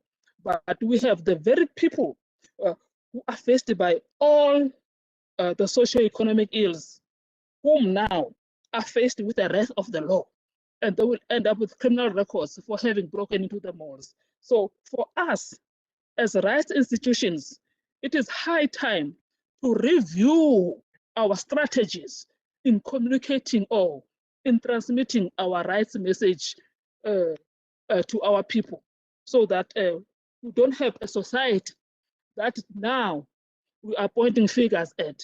And on the other hand, as much as the government has a broader role than us as rights institutions, because we know we always cry foul that we don't have resources, we don't have resources. Yes, of course we don't have, but the little resources that we have, let us use them at the minimum or at the best, that when we review the progress, we could see that at least we have gone this much in order to eliminate any issue that will come back and bite us. Thank you for now, colleagues. Thank you so much. Much appreciated. Can we have the second input, please? We come in next, followed by Sibusiso, Asha, Rattan. So Fadla, I'll say that again.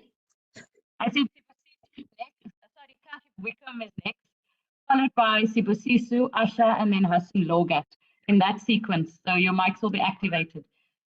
Thank you, colleagues. Please remember to introduce yourself and which organization you are coming from, unless you choose to remain anonymous. Thank you.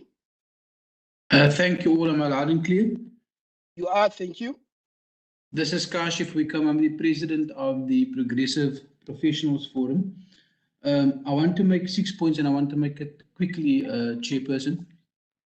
I think, first of all, we know that this violence and looting started off with ANC factional battles or battles of the ruling party, but that is not where it started, or rather where it ended. So I think to put it merely down as that would be just brushing at the surface. The second thing is that I think this is important, Chairperson. What started off as internal battles within the ruling party has snowballed into a class revolution, not necessarily a race revolution only. It was the haves versus the have-nots.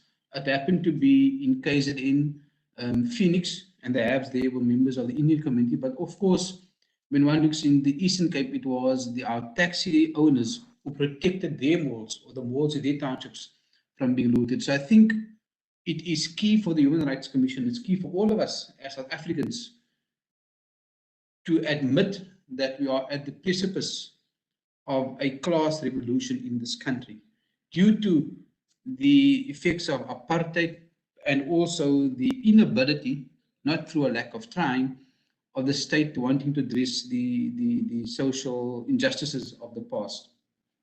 The third point I want to make, Chair, is that this revolution, insurrection, violence, looting was largely leaderless. And it then reminds us of what the Arab Spring in Egypt was all about, where people were using social media. The challenge with that is that community leaders were absent, were not there. Leaders in government were absent and were not there on the ground to call calm to a particular situation. So therefore then, as the Human Rights Commission engages with the communities in KZN and Hatang, it is key that you engage with community leaders from those areas, bolster them, consult with them, and understand from them what the issues and challenges are. The fourth point I want to make, Chair, is that we know who the instigators are. We've seen them on social media. And you know, in South Africa, we've got a very robust Bill of Rights, the best of its kind in the world.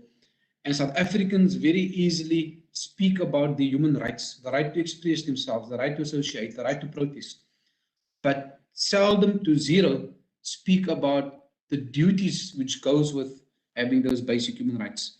And the duty not to incite violence, the duty not to incite insurrection, the duty not to call people to looting, those are the duties which must be enforced. And where somebody falls foul, where somebody doesn't respect those duties, then the full might of the law must go after those people. And I'm disappointed that 3 weeks later, and I still haven't seen arrest or minor 3 or 4 people. I still haven't seen people being arrested and charged for disobeying those human duties. The other point I want to make, Chairperson, that we know that the state security services and intelligence services didn't respond as efficiently and as effectively as we wanted to.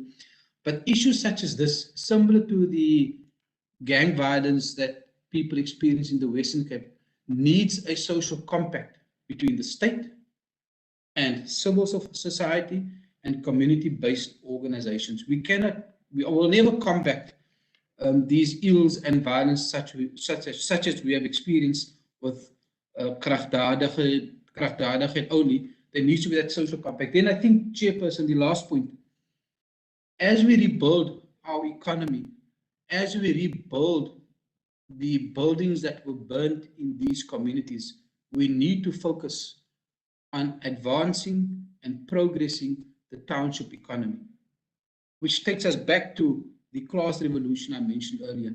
There is no way that we can have unemployment at 32%, at 44.6% amongst the youth, and expect that life will carry on as normal. We've been able to survive the last 2 weeks with 200 odd deaths, but we've been able to survive it as a country. But I can say to you, Chairperson, without being a doomsayer, that if we do not address the economic imbalances which face us as a nation, we are going to experience another 2 weeks of mayhem and looting.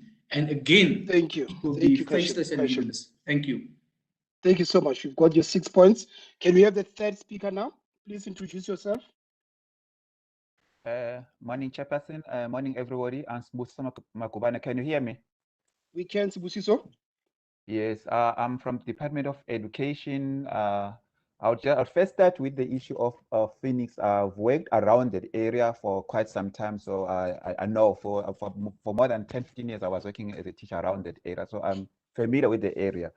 So what I can say, what I've just picked up from people, because I'm no longer around there, they say it started as fake news. So I think for me, if we can deal with the fake news decisively, because people, it's so easy nowadays to just say anything without any proof. So if we can deal with the fake news on this, because it has got it got out of control. Even those people who started it didn't think it will go this far. So I think the major problem there was the issue of the fake news, because people were, when you feel you're not safe, you can act irrationally. And then the other thing, in order to deal with that, I think we also need to deal with, identify the culprits. Who did what and why, and then those people will be dealt with decisively. Because right now, when you talk to those people, the emotions are very high. Unless something is done, it's fine, politicians will do, but at the end of the day, they are going to do what they want to do. So I've been there, I know those communities, they don't mind whatever. So they can do whatever come may, they will do what they want to do. So unless something is done, and they see that the government or the authorities are doing something, they will continue. And then the other thing is the issue of we need to address the issue of inequality. It has been already said before, but I was just making an example. Where I live now, just across the road is those who have where I'm living, the affluent suburb, and the other side are those from the poor community. Whenever there is a community protest, fortunately, I'm busy with the sports. I work with some of these people from poor community. They will say a lot of things about us that we think we are better. One day they will come and destroy all our houses. That's what they normally say, because they are jealous, or you can say jealous, but they can see they can't afford what we have. So that unless we address this inequality, for me, it's a ticking time bomb. Again, in the next 5 months, we'll be sitting again talking about the same thing. And then the other thing is the issue of the political office bearers. They need to be mindful whatever they say. What is happening nowadays, the moment they see the camera, it's like, they say everything. They say whatever. And whatever they say, it's got a lot of impact on what is. So I think this is the reason why the minister has got a communication department or a speaker or whatever. So, but nowadays, you see the politicians are the ones who are talking a lot, and then the people who are being employed to do the communication on their behalf, they're not doing their job. So nowadays, unless the ministers are and even the president are being called into order, something must happen with regards to that. Thank you, Sibusiso. Yes. We've got that. The last one, can I say the last one? Sibusiso, we just have all 4 right, minutes fine. left. All right, thanks. Appreciate it. Thank you so much. Can we have the last 3 speakers, please? Go ahead. Thank you, Chair. This is Asha speaking. I'm from Asha Ramgavan. I'm from the Human Rights Development Initiative based in Pretoria. So I agree that we need to address the structural causes of poverty, the impunity of the corporate and state looters as well. But, and this is a really big but, I think that most of us will agree that what we witnessed last week were not random acts of looting for food only. It was a well-planned and executed operation that used the plight of the poor and marginalized and are now using another fault line in South African society, which is race. I think that we are probably facing a greater threat to our constitutional democracy and electoral democracy than we can see right now. I'm not sure that we know exactly who is behind it all. I'm not sure whether they are done. In fact, in my analysis, the racial divisions that are being spoked are part of the overall plan of the masterminds. Because of all of this, I foresee that we need to be prepared for the limitation of our rights under a serious security crisis. We are already experiencing these limitations, and we need to ensure that the limitations are affected within the framework of the Constitution. I would like to see the South African Human Rights Commission getting more involved at the level of a multi-sectoral security operation so that representatives of the Human Rights Commission and civil society are there to ensure that the limitations of rights take place within the confines of the Constitution. And also that there is oversight of the security cluster, as we clearly cannot accept the proverbial throwing of the hot potato between the different components of the security cluster. So in the short term, I would like to see the South African Human Rights Commission engaging formally with government to oversee all aspects of limitation of rights that will be required. In the medium term, an overhaul of the security cluster, and in the medium to long term, to relook at the urban planning and restructure of the political economy of townships and cities. Thank you. Thank you, Asha. Thank you so much. Next speaker, please. Keep it short and sharp. Kinnan tate Tsepo. Hassan Logat here. Hassan, how are you? Listen, I make a few points here. The first one is I think the Human Rights Commission needs to take a leading role in this healing and cleansing that other speakers have spoken already about. So we need to get a detailed list of all the people who were killed in this current spate of violence, particularly the stampedes, who will be more unknown, you know, and then with multi-faith and other groups, the non-believers, and that, but all of us are people of faith, have some kind of closure for these people, because that will underwrite the sanctity of life. My second suggestion is that the Human Rights Commission that I know is opposed to all forms of violence, and it should be, and they've written about it, structural, state, vigilantism, etc. But despite that, you find that in Cleveland and in the KZN, a number of people continue to die. There's been a low-level civil war all along. And the comrade from Abahlali told me the other day in a meeting that we had, they've lost 18 of their leaders without any state intervention. Is it because their political views are different or what? So hunger, I mean, there are studies after studies that say before the crisis, there was 1 in 4 South Africans were suffering hunger, maybe even more. So we have the research. So the question then is, Chair, why is the Human Rights Commission not brave enough to put government's feet by the fire, asking them? They introduced, I think in 2012, trying to copy Brazil, the Zero Hunger Program. They didn't make it policy, nothing happened. Now there's a big discussion around UBIC, Universal Basic Income Grant, and it really, you know, the truth is we're not short of information, we're not short of knowledge. There must be something that gives here. That the Zero Fome the Brazilians had, they even created restaurants, some people had soup kitchens. You know, the point is there's a desperate need here, not to save us elites, but generally just to make sure there's a difference. And I really think that you guys have to be harder here, the Human Rights Commission. Thanks. Thank you so much. Can we have the last input? Thank you. Please introduce yourself.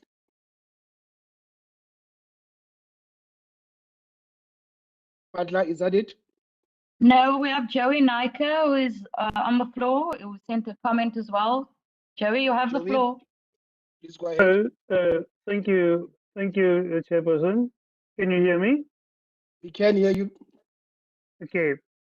I firstly just want to speak on since 1994, we have heard the ruling party continuously say that we have no enemies, and that is why there seems to be quite a relaxed atmosphere, ambience that permeates our military, or rather the security forces.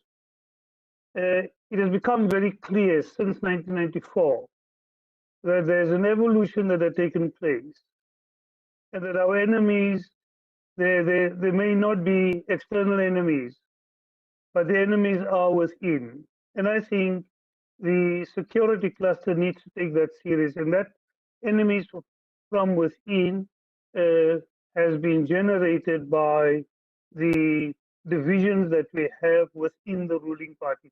I'm not quite sure how the ruling party succeeds in ruling the country effectively and competently with these major divisions that they have among them. I think that the ruling party is in need of a serious conflict resolution transformation exercise. Secondly, I want to speak about the municipalities. We constantly hear of municipalities who did not produce a clean audit. What happens to those people? Who are the people responsible? Is there anything happening to because as the previous speaker had said, if they don't account for that, then it simply means it rubs off on the ordinary citizen, as we have seen over the last two weeks. Thirdly, the competence of the Ministry of Minister of Defense. Now, she's been quite an embarrassment to the country and an embarrassment for us to the world. With changing, firstly contradicting the president and then changing her mind. I'm not quite sure, but there's this negative effect that it has on the safety. Now, my first question is, how safe are we as the ordinary citizens really in the country? You have organizations such as ISIS and others who are a real threat to peace-loving people.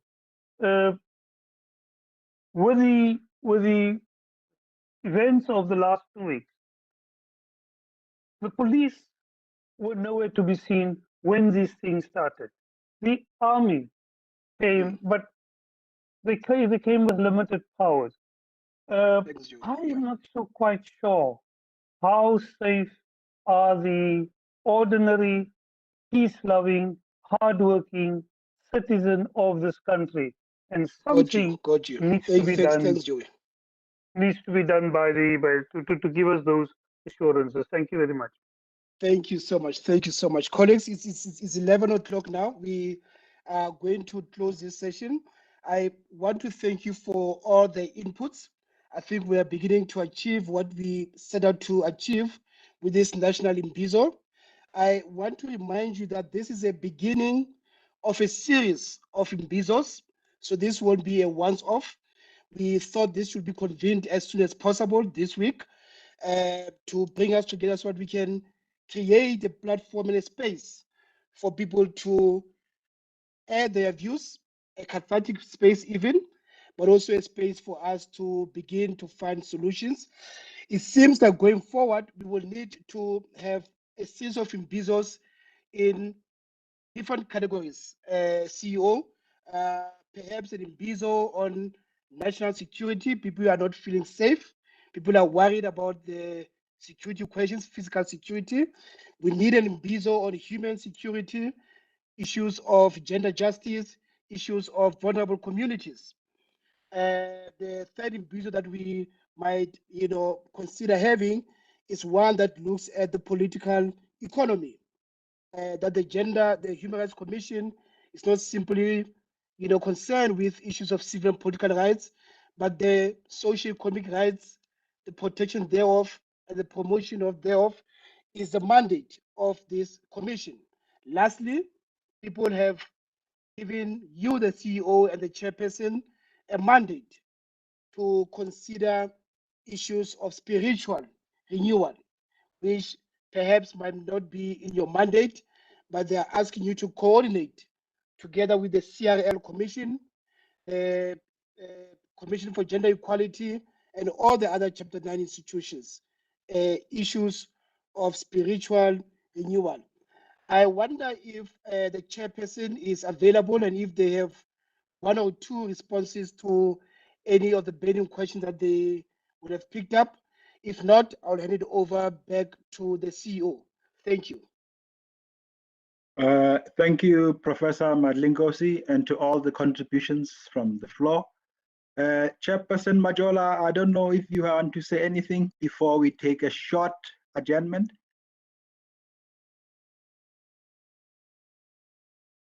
Okay, I can't seem to.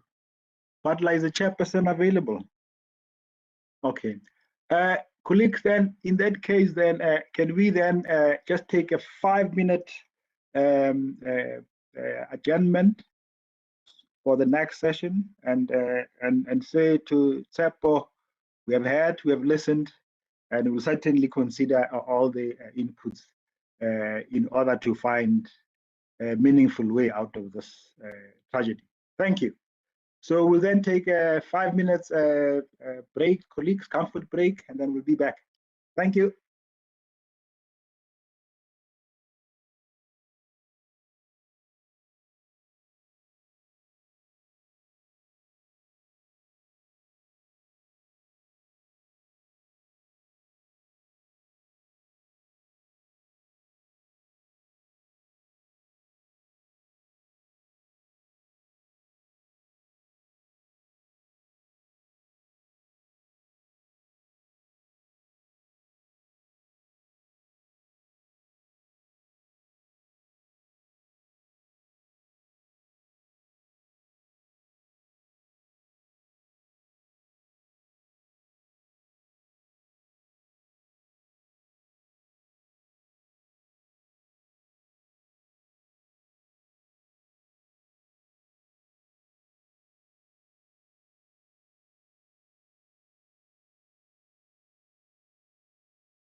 Good day, colleagues. Are we all back?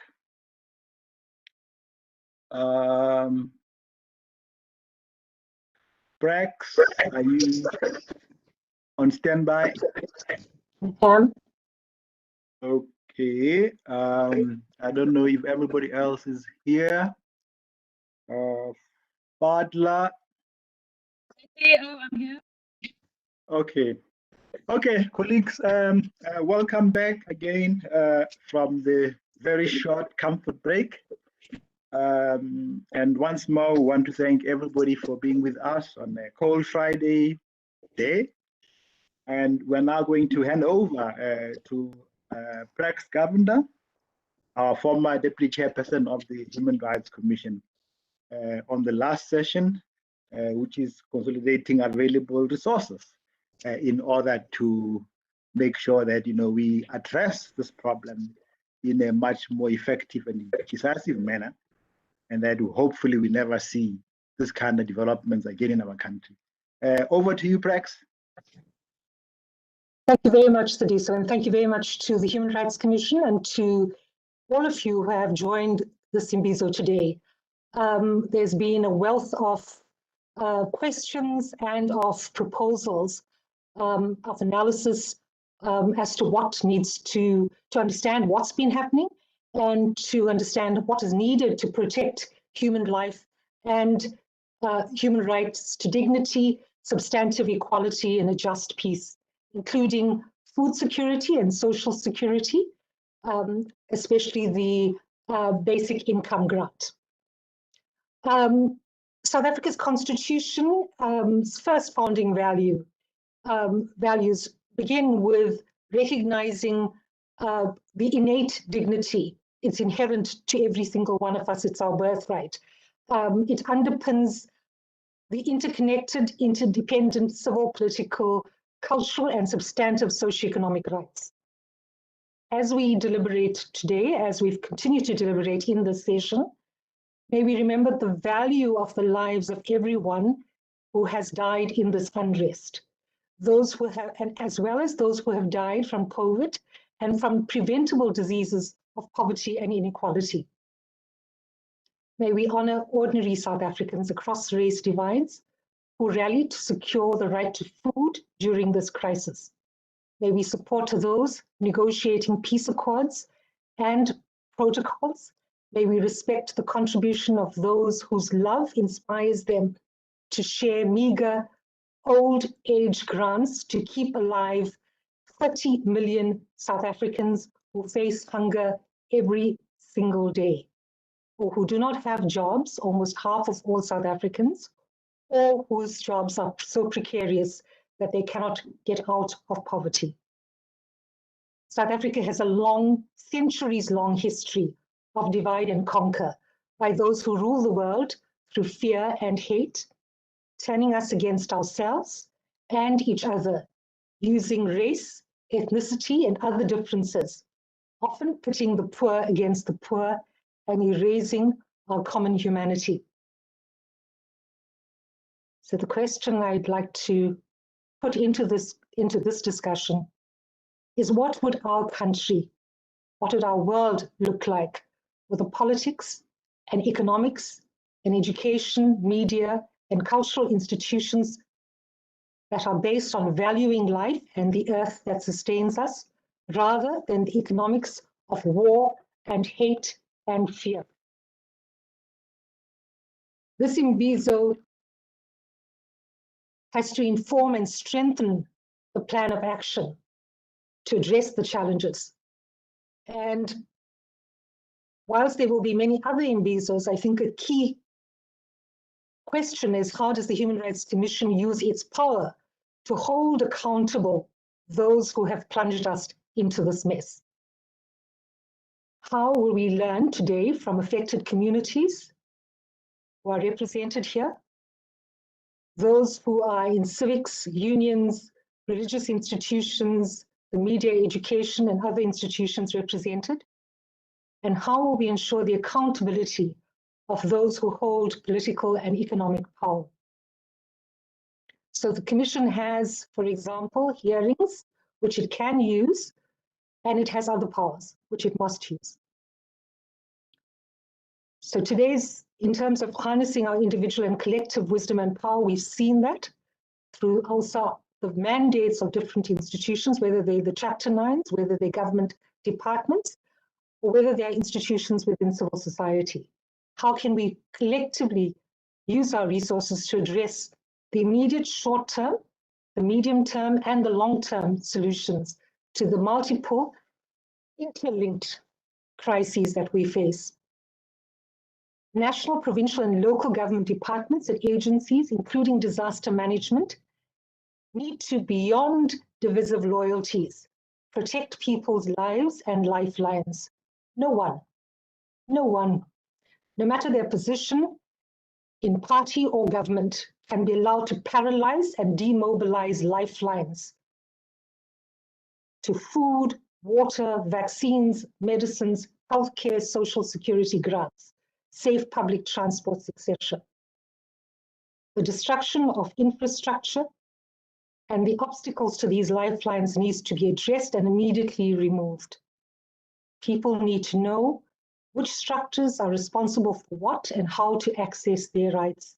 There has to be free internet in poor communities to ensure this access. So right now, for example, this conversation, this Imbizo, under these circumstances, is the best that can be done during COVID, but it is limited in terms of who has access to data, to internet.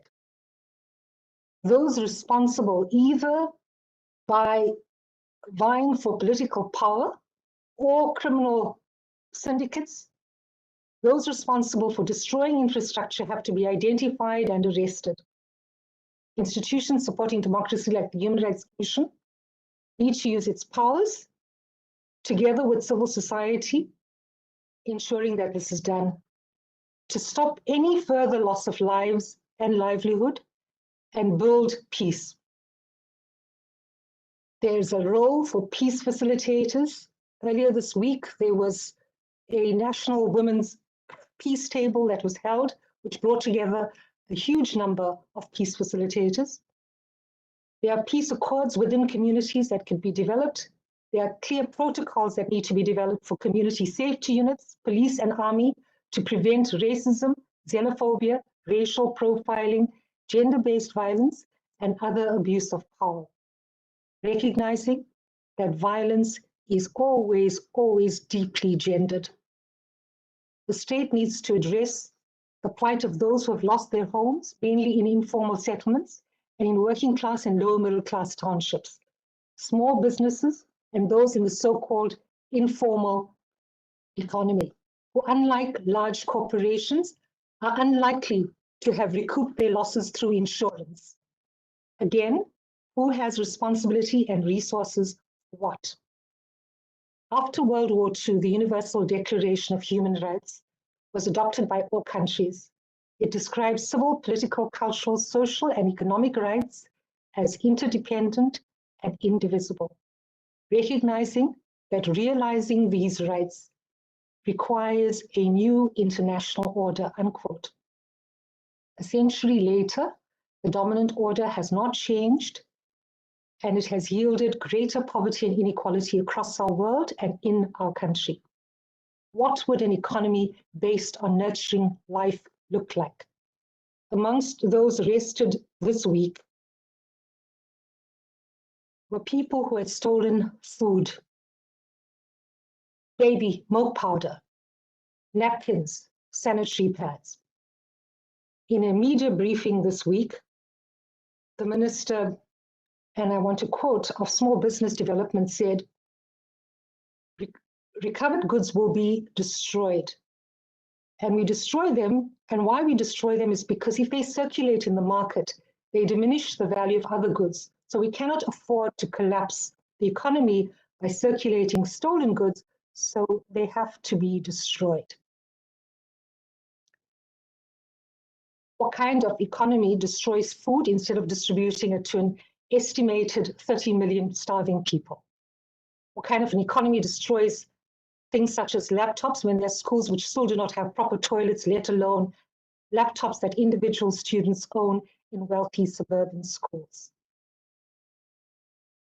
Why can we not redistribute this? How does our economy function to uphold the constitutional responsibility to use its maximum available resources for the realization of socioeconomic rights? In the context of the COVID-19 pandemic that has taken many lives and devastated mental health, Treasury cannot continue to cut education and health budgets or devalue children's lives with below inflation meager child grants, disability or old age pensions. Our country needs to move towards universal health care. There are many practical solutions that have been provided by people who have spent a long time looking at how it could work. For example, there is a very detailed document on how by progressive economists that have costed how our country can afford the basic income grant and the ways to finance it. Criminal syndicates that are destroying infrastructure and political factions immobilizing lifelines to food, social grants, and medicines remain safe. The billionaire whose relationship with an ex-president sits safely in Dubai, escaping trial for an estimated 50 billion theft of public money. Large transnational corporations, many of whom use and sometimes steal South Africa's water, electricity, and land, often at minimal cost, maximized their profits during COVID. And they continue to steal billions through illicit financial flows, including tax evasion. The TRC, and later, more recently, the Davis Committee, investigated the feasibility of a meager wealth tax on South Africa's billionaires and wealthy corporations. This is how you have reconciliation. This is how you have peace. We elect our government so that it will address these multiple crises, to put the interest of its people before profits. As an MP in the first Parliament, I opposed the arms deal when it came into effect in the defense budget vote, arguing it was a misplaced priority and our priority was addressing poverty and inequality. Corruption would inevitably follow because the arms dealers and their countries build corruption into the legal processes. If we address what people need to live so all our children can thrive, no one can exploit and manipulate poverty and inequality for narrow political power. No one must ever again be allowed to cut people's lifelines to sow hate. In this time, ordinary South Africans have rallied to the best of their ability to reach those who could not even get bread. Civil society has proposed the basic income grant and how it can be funded. Government, imbued with power and resources, needs to act quickly and efficiently, needs to respond now. It needs to get information to those who need it. It needs to stop fake news that inflames hate and fear. There are many good examples of committed, compassionate people who make public policy work. Earlier this month, South Africans were celebrating the rollout of South Africa's vaccine program, which was succeeding largely because of professional, caring doctors, nurses, and other public servants. Today is the opportunity to understand our collective resources and what is needed to strengthen our unity and solidarity and mobilize not just the resources, but the political will and clarity of purpose to ensure a just peace. I look forward to engaging with all of you in this session, and I open it now to the floor. Thank you.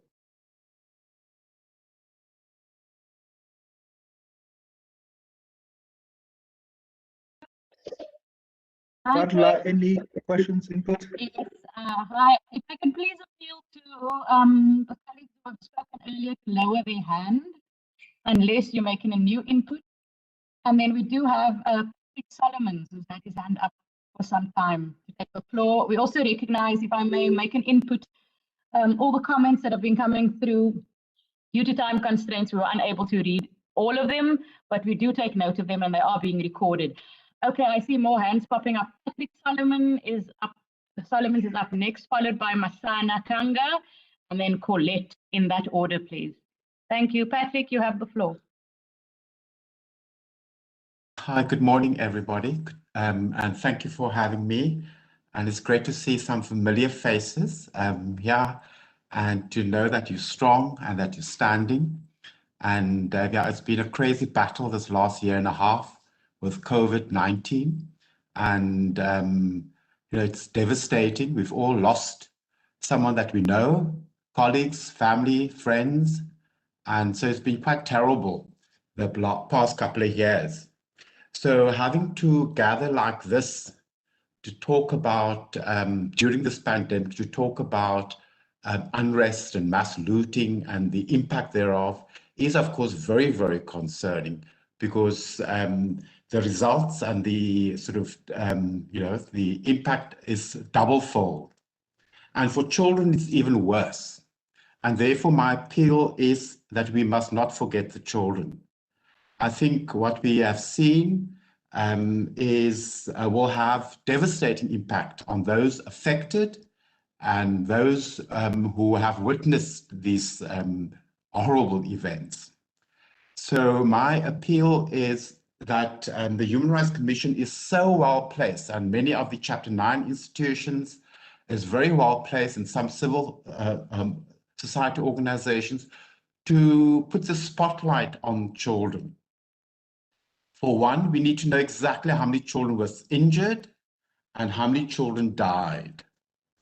We need to know the cause of death, right? And we also need to know how the injury came about. That is very, very important, because it will give us a kind of a map of exactly what happened and the role children played, right? So that we can address these things and possibly be a bit more prepared and advise communities, parents, families, and our organizations and government with regard to children and their involvement in unrest, civil unrest, for example, and activities like those. We also need to look at the overall safety of children. And I think that is something that we often find that we are left you know, unprepared for.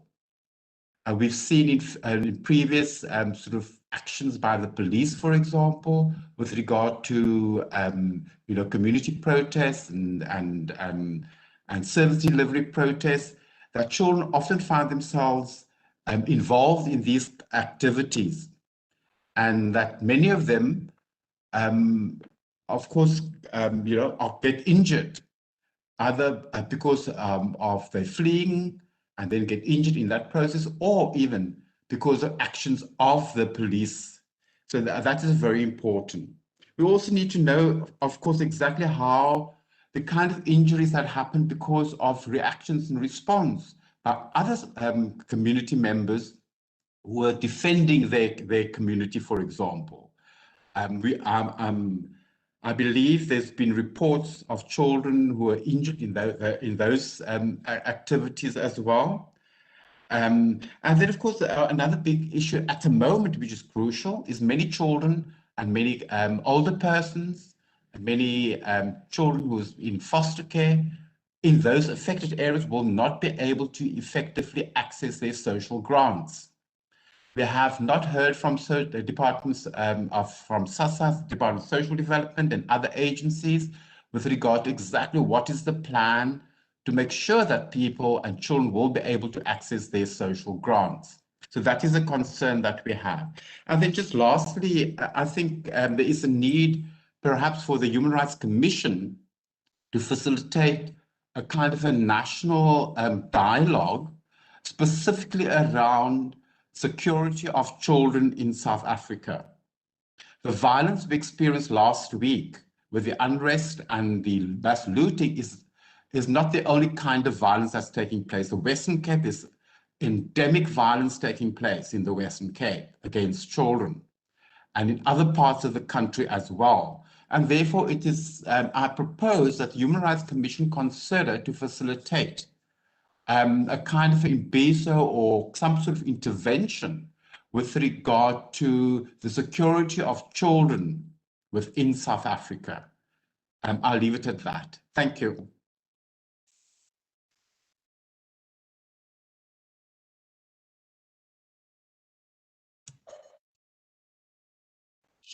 Adla, any other input? I see. Oh, Michael has the floor. Michael Legeto. Okay, I'll move Okay. on. Okay, is he there? No, I'm sorry. I think it's I raised my hand earlier on. I'm sorry for that. Okay, then I'll move on to Masana. Thank you, Chair. And just a big word of thanks to Pregs for elevating the demands of feminists and civil society across the country. I think one of the things that's become increasingly clear as South Africa has time and again been swept up in waves of service delivery protests and social protests as the current economic dispensation is unsustainable. Of the 3,400 plus people who have been detained and consequently might face a situation where they are denied bail, how many of those are captured by what Pregs was describing? Those in need of sanitary towels, of medication, of food. Unless the state is willing and able to adequately address the concerns of its population, it will not be overtaken by elements causing divisions and instability, but by its own population seeking sustainable remedies to the need for hunger, the need for food and basic service delivery in our country. I'm mindful that over and over again in these types of consultations, particularly where the state has been involved, that the calls of feminists are dismissed and disputed as uncredible, despite the evidence that in the face of government looting, there are tenable solutions to responding to the crisis of our political economy. As the world watches South Africa as it currently is, it is the case study on what happens when high levels of socioeconomic inequality fester across the board along divisions of race, gender, class, and ability, and completely cut out from meaningful participation in channels for redress for thousands of populations and communities across our country. What I really urge this commission to do is to take seriously the demands of feminists across South Africa who are calling for an end to government and corporate looting, to stop budget cuts on education and health, to ensure that there is a sustainable wealth tax, and including a revision to the capital gains tax that in and of itself has the potential to address the needs for resourcing some of our pressing service delivery and social justice needs, and to implement a universal basic income grant as a matter of urgency. Furthermore, we must be mindful of the current searches that are taking place across our communities, particularly targeting lower income communities without warrants that infringe on the basic rights to dignity that communities have, and that these warrants in and of themselves, these searches in and of themselves undermine the right to dignity and disproportionately affect women-led households and foreign migrants living in our country, themselves entitled to the basic rights of human dignity and justice and equality before the law. So I hope that this conversation is not just a talk shop, but really puts forward some strong recommendations to the state on the underlying causes of the conflict, and consequently recognizes that in our failure to address the crises of the current political economy, this will not be the last uprising that we will face. Thank you.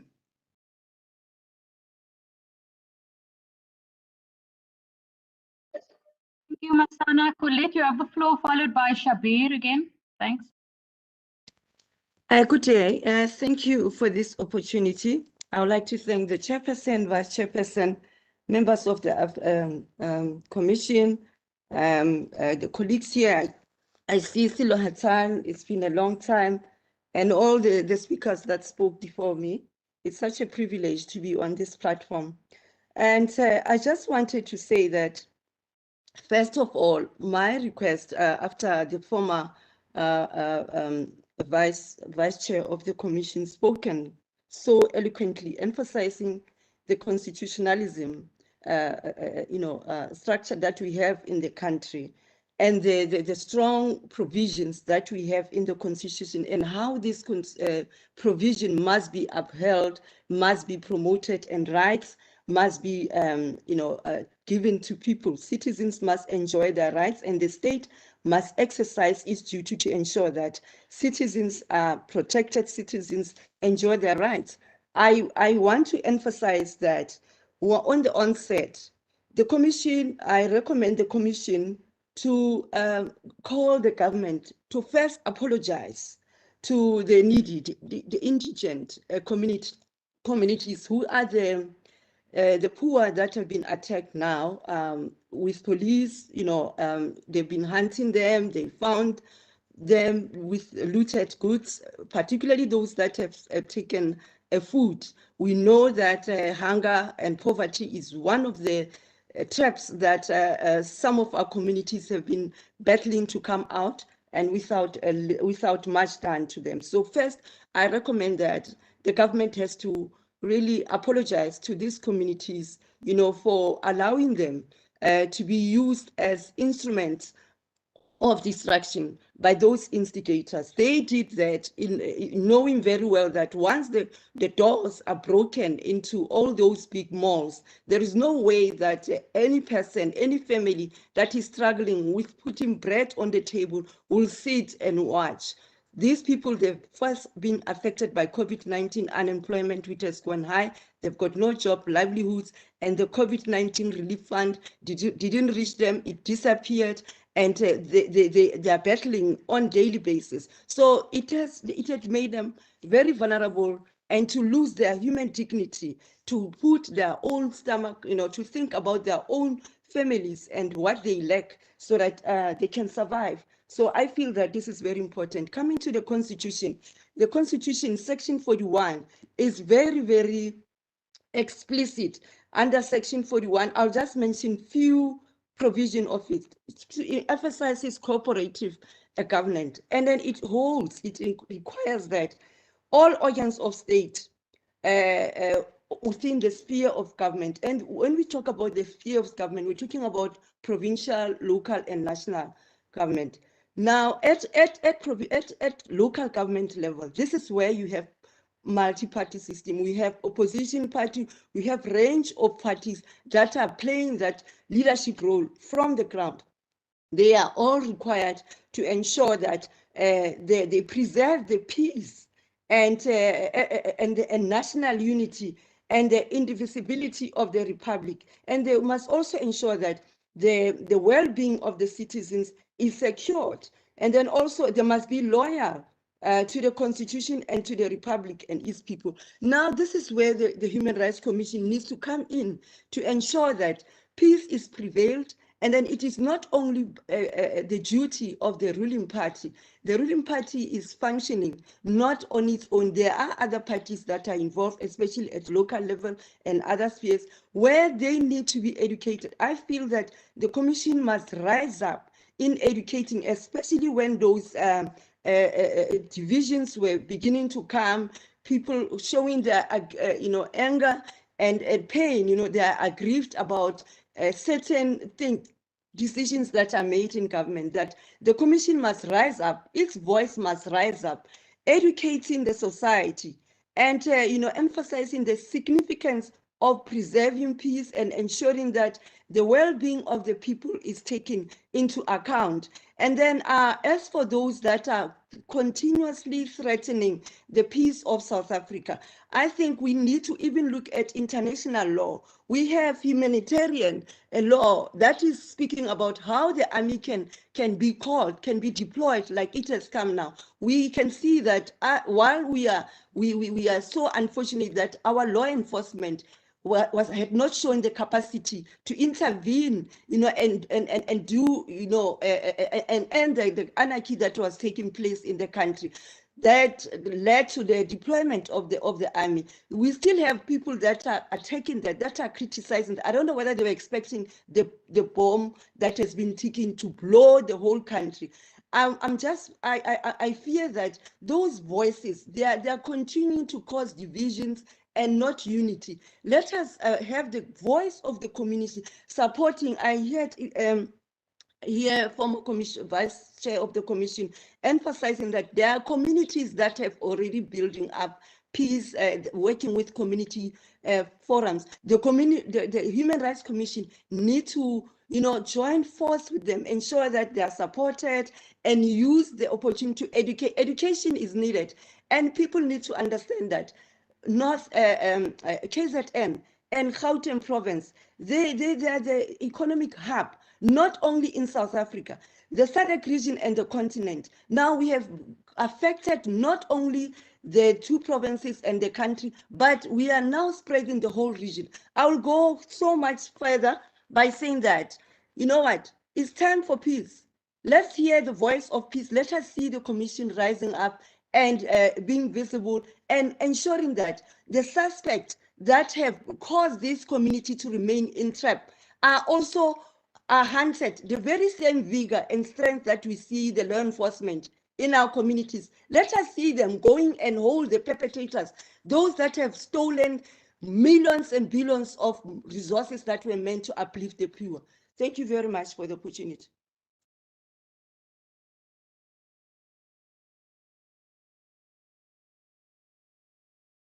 Thank you, Colette. Shabir, you have the floor. Thank you so much, Fadla. Hello, Pregs. It's Shabir Banba. It's good to see you. And I hope you are as well as anyone can be at this very trying time. I'd just like to make a few more comments, concluding an earlier comment I made, and then going on to something new that I would like to add. The justice that is currently being sought by many across the country has too great an emphasis on the status quo being returned as quickly as possible so that we can be safe again. But this simply cannot work. No one has ever been safe or can be safe in the future unless we address and reverse the deep underlying causes of the violence.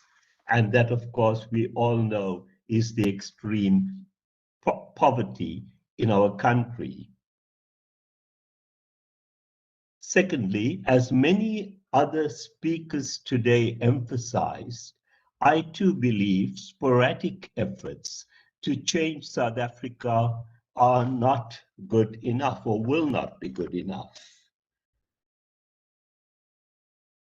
We are in the midst of a perfect storm, a tragic past, a COVID or post-COVID age, and the beginnings of a flaming future.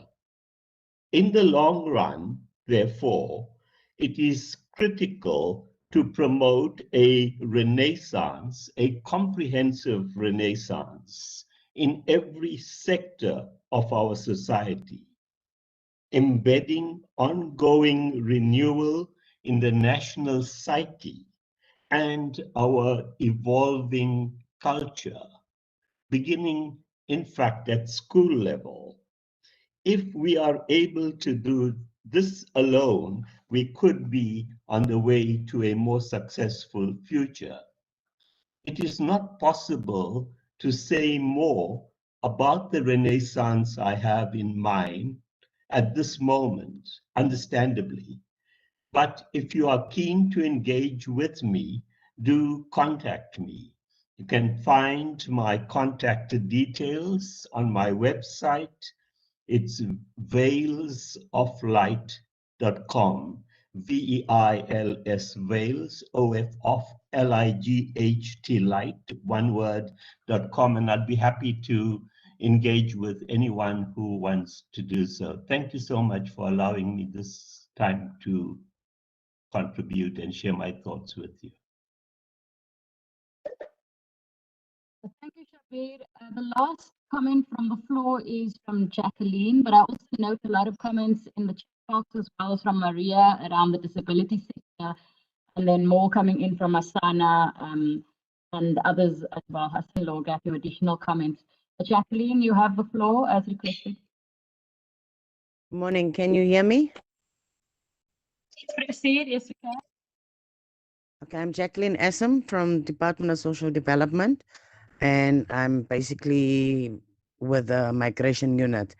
I much appreciate this opportunity, and I would like to concur with everybody very well put. And I'm also saying that I hope this is not just a discussion and nothing happens.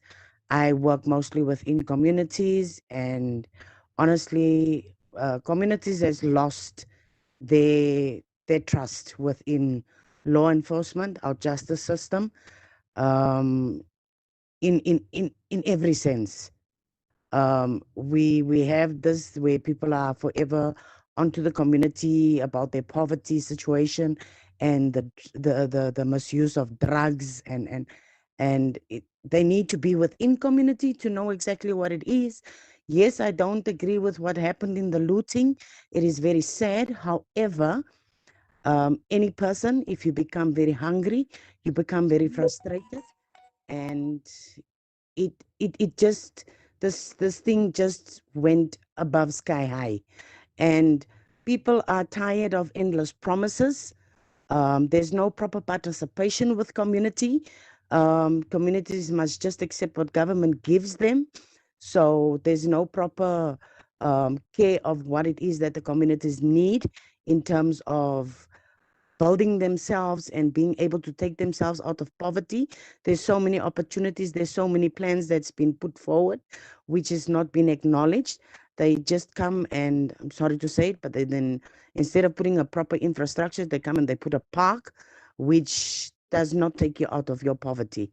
And they must stop taking the youth and make them work for 3-6 months, for the most at 12, and then they are jobless. And then from there, it's either they must volunteer for free for a food parcel. How is this people supposed to come out of poverty? That is thriving on their situation and their scenarios. And I believe that society needs to be heard. And I think they are tired of putting everything down there and nobody is listening. It's just a talk show and nothing gets done. It's sad to be working with community and you have to come. Yes, community has a lot. They work together, but at some point frustration starts. Even when it comes to migration, we look at the constitution, it says everybody has a right to life and to food and everything. However, migrants get sidelined. There's even South Africans that still doesn't have documentation and they fall part of that and they're also being sidelined. So those are things that needs to be taken up seriously and being attended to. I mean, the drug lords are walking free. Cops, as they were looking the other side during the time of looting, that's what they do on their daily basis. So community has had enough. And it's really sad. And I would agree to what you said, Prego. Yeah, we need to adhere to people's needs. And it's sad to see people going hungry. People will try and do everything to be able to get what they need.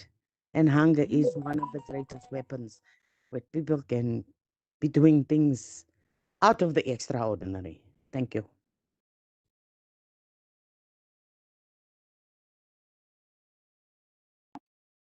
Thank you so much, Jacqueline. I think that's it for our hands. I don't see any additional hands that have popped up. So thank you to colleagues who have gave or provided input. We recognize the comments from the floor as well. I don't see anything that is updated. So Trix, DC, you have the floor.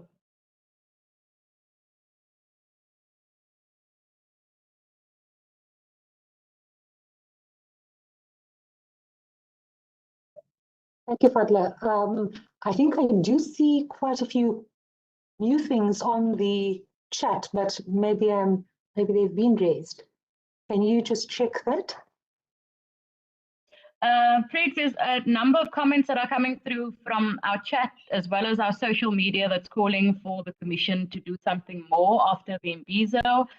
There are recommendations around possibly hosting a national hearing, pulling parties together, holding government to account. Yeah, there's quite a lot. That seems to be the overwhelming theme that is coming through from the public. There are some inputs. If I could read the one, particularly from the disability sector, there was an input that, give me a second to scroll up, that states that from Maria Mashibi, I'm working in the disability sector and we have found that many people with disability, especially intellectual disability, are unable to access the disability grant because they are told they do not qualify. How can we address this? I think it was more of a general question. More that speaks about how do we ensure stronger circular economy so the wealth stays in our townships. Currently, most of this is being siphoned to big business. And then another one, South Africa must urgently overhaul, amend the current unconstitutional electoral act to transfer governance power to the people, introduce the radical Ubuntu economy in favor of citizens. I'm skipping through it, I'm not going through all of it. Stop corruption and nation, and it goes on to say that we need to have anti-corruption education and nation building. I will pause at that point. Hassan Logat, I know that you had the floor, so a lot of what you said is also tied in with your comments earlier, calling for Chapter 9 to show the lead as well. Thanks.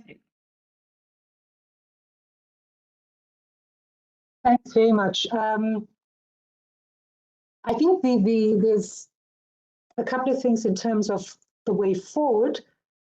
There's a wealth of ideas and proposals around what it is that the Commission must do in terms of whether it's a national dialogue on security security in terms of the endemic violence against children. So there's been a range of things. I think the issue of that have come through, but I want to just maybe and I'm not going to repeat some of the things that I've already said, because I think I've covered quite a few of the issues that have come up now in opening the session. That will be made available to everyone. I think that some of the things that have come through, obviously, is the issue of the basic income grant and the importance for government to actually immediately implement that.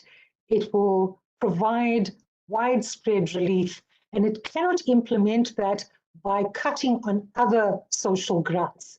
It has to look at the proposals that have come from progressive economists who have looked at things such as a wealth tax, progressive taxation, has looked at how do you actually ensure that you have a sustainable way of funding the basic income grant. There are a range of proposals around that that government can engage with, and I know that has already begun engaging with, and it needs to actually finalize that because the situation is urgent. I think the question of the manipulation of people who are disempowered by poverty and inequality, by political forces and political agendas, that will continue on a small scale, on a large scale, until we actually look at and address the way in which where are the dysfunctionalities that drive these kinds of activities that we've seen. And then the issue of, and I want to repeat this as a specific question, because I think that As I looked at the participation, I was deeply concerned as well in terms of who's able to engage, because we need to have free access to internet in poor communities to be able to enable the kind of engagement that is necessary if we're talking about meaningful public participation.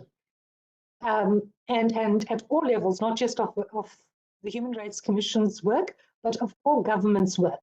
And there needs to be a transparency of all public spending that's made available on Parliament's or Treasury's website. Everything, every bit of spending in terms of where also people can access what funds exist. So for example, I think young people are often frustrated. They say, okay, there are funds that are talked about, but how do they actually access these funds? Government needs to have a central space in which all resources, all funds are actually made available. So whether it's arts and culture, or whether it's Department of Trade and Industry, whether it's at local government level or provincial government level, all of the resources of government, all public spending needs to be made immediately available. The Constitution says that there must be transparency.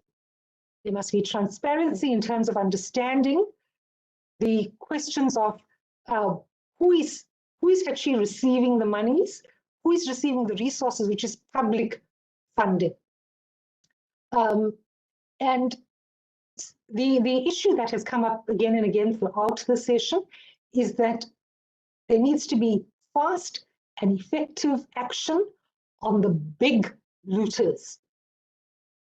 It must be as strong and as powerful, because the issue of the fish rotting from the head is something that has been talked about again and again. You cannot have somebody sitting in Dubai, wherever, with an approximate 50 billion of public funds. It needs to be dealt with here and now. The people who are using the real grievances that exist to manipulate and to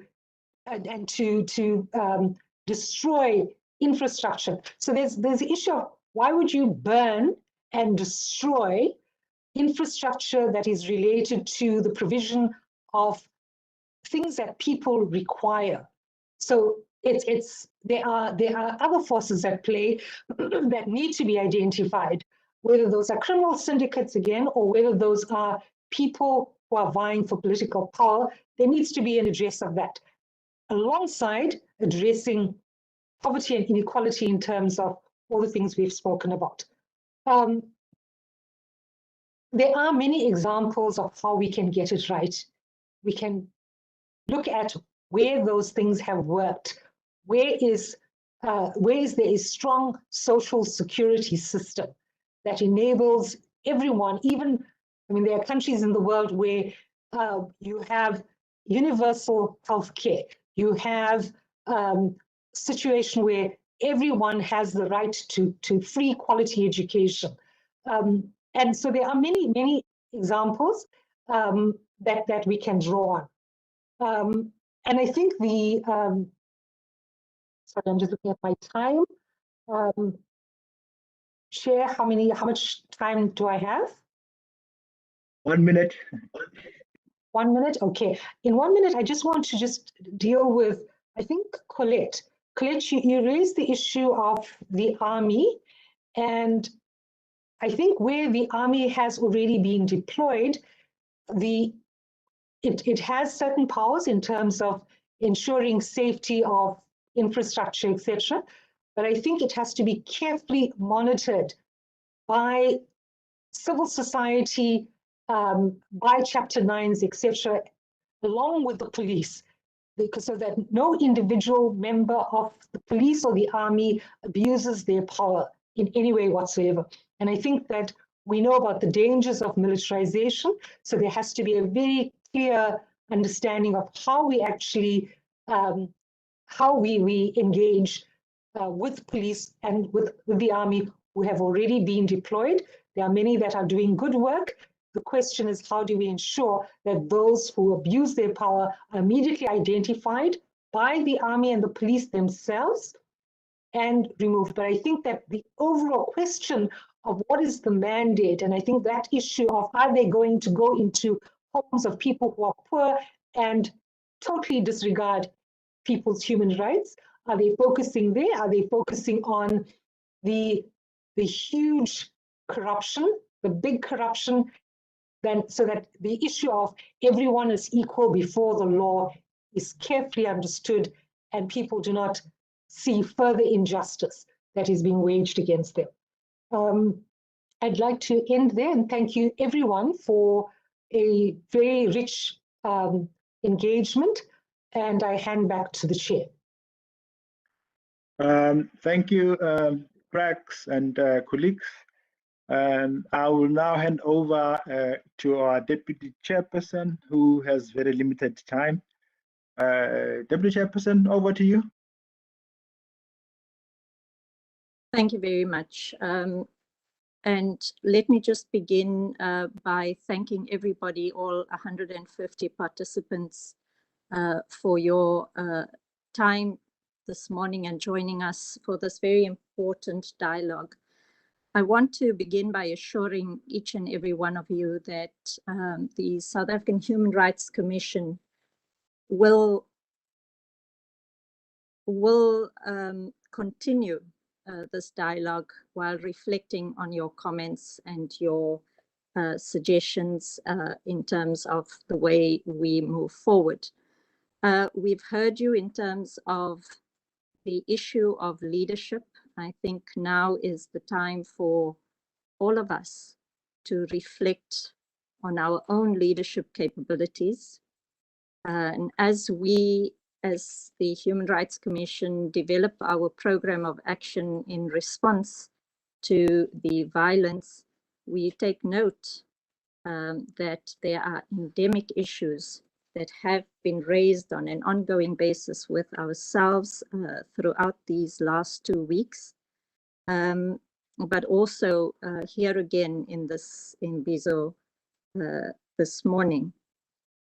We've heard once again about how the endemic poverty in our midst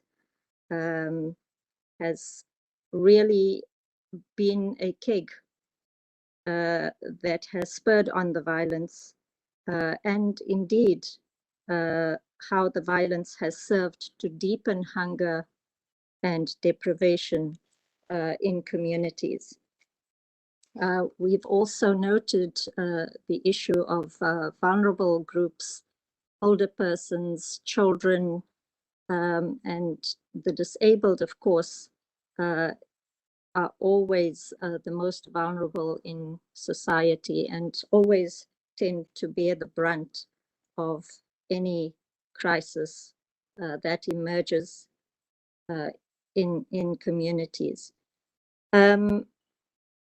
We certainly have noted the call for more Imbizos specifically to deal with national security and how the security cluster has been implicated and that there is a deficit of trust, and that's certainly something as a country that we need to reflect on very, very seriously. Human security, of course, always made further for Imbizos on leadership and political tolerance, not forgetting the issue raised by Shabir on the Renaissance or renewal and healing. These are all aspects I'm sure that we will be discussing quite a bit in the next while as we develop our program of action. The other issues that I do want to just note going forward are redoubling our efforts to educate and advocate for a rights-based culture everywhere in South Africa. The role of the media in regard to both fake news, flaming the violence, but how it can be leveraged towards positive things as well, particularly building a human rights culture and aiding our social cohesion efforts. Let me, on that note, just finally thank our facilitators, Mr. Cello, Hatang, Professor Tsepo, Madlingozi, and the former Deputy Chair, Ms. Pregs Govender, for their invaluable contribution this morning, and particularly making themselves available at rather short notice for this dialogue, very important dialogue and discussion, which, as I say, we will continue with as we develop our program of action and response to what has happened over the next while. Thank you very much to all of the staff of the Human Rights Commission who really went over and above the call of duty to make this happen and make it a success. And let me on that note, Chairperson, announce the end on your behalf of the first Imbizo on the unrest that commenced on the 8th of July in KwaZulu-Natal and Gauteng provinces. Thank you all very, very much. Thank you, Deputy Chairperson, and thanks to everybody else. We therefore officially now end this first national dialogue, and have a good weekend. Thank you. Thank you very much. Thank you, everybody. Everybody, yes.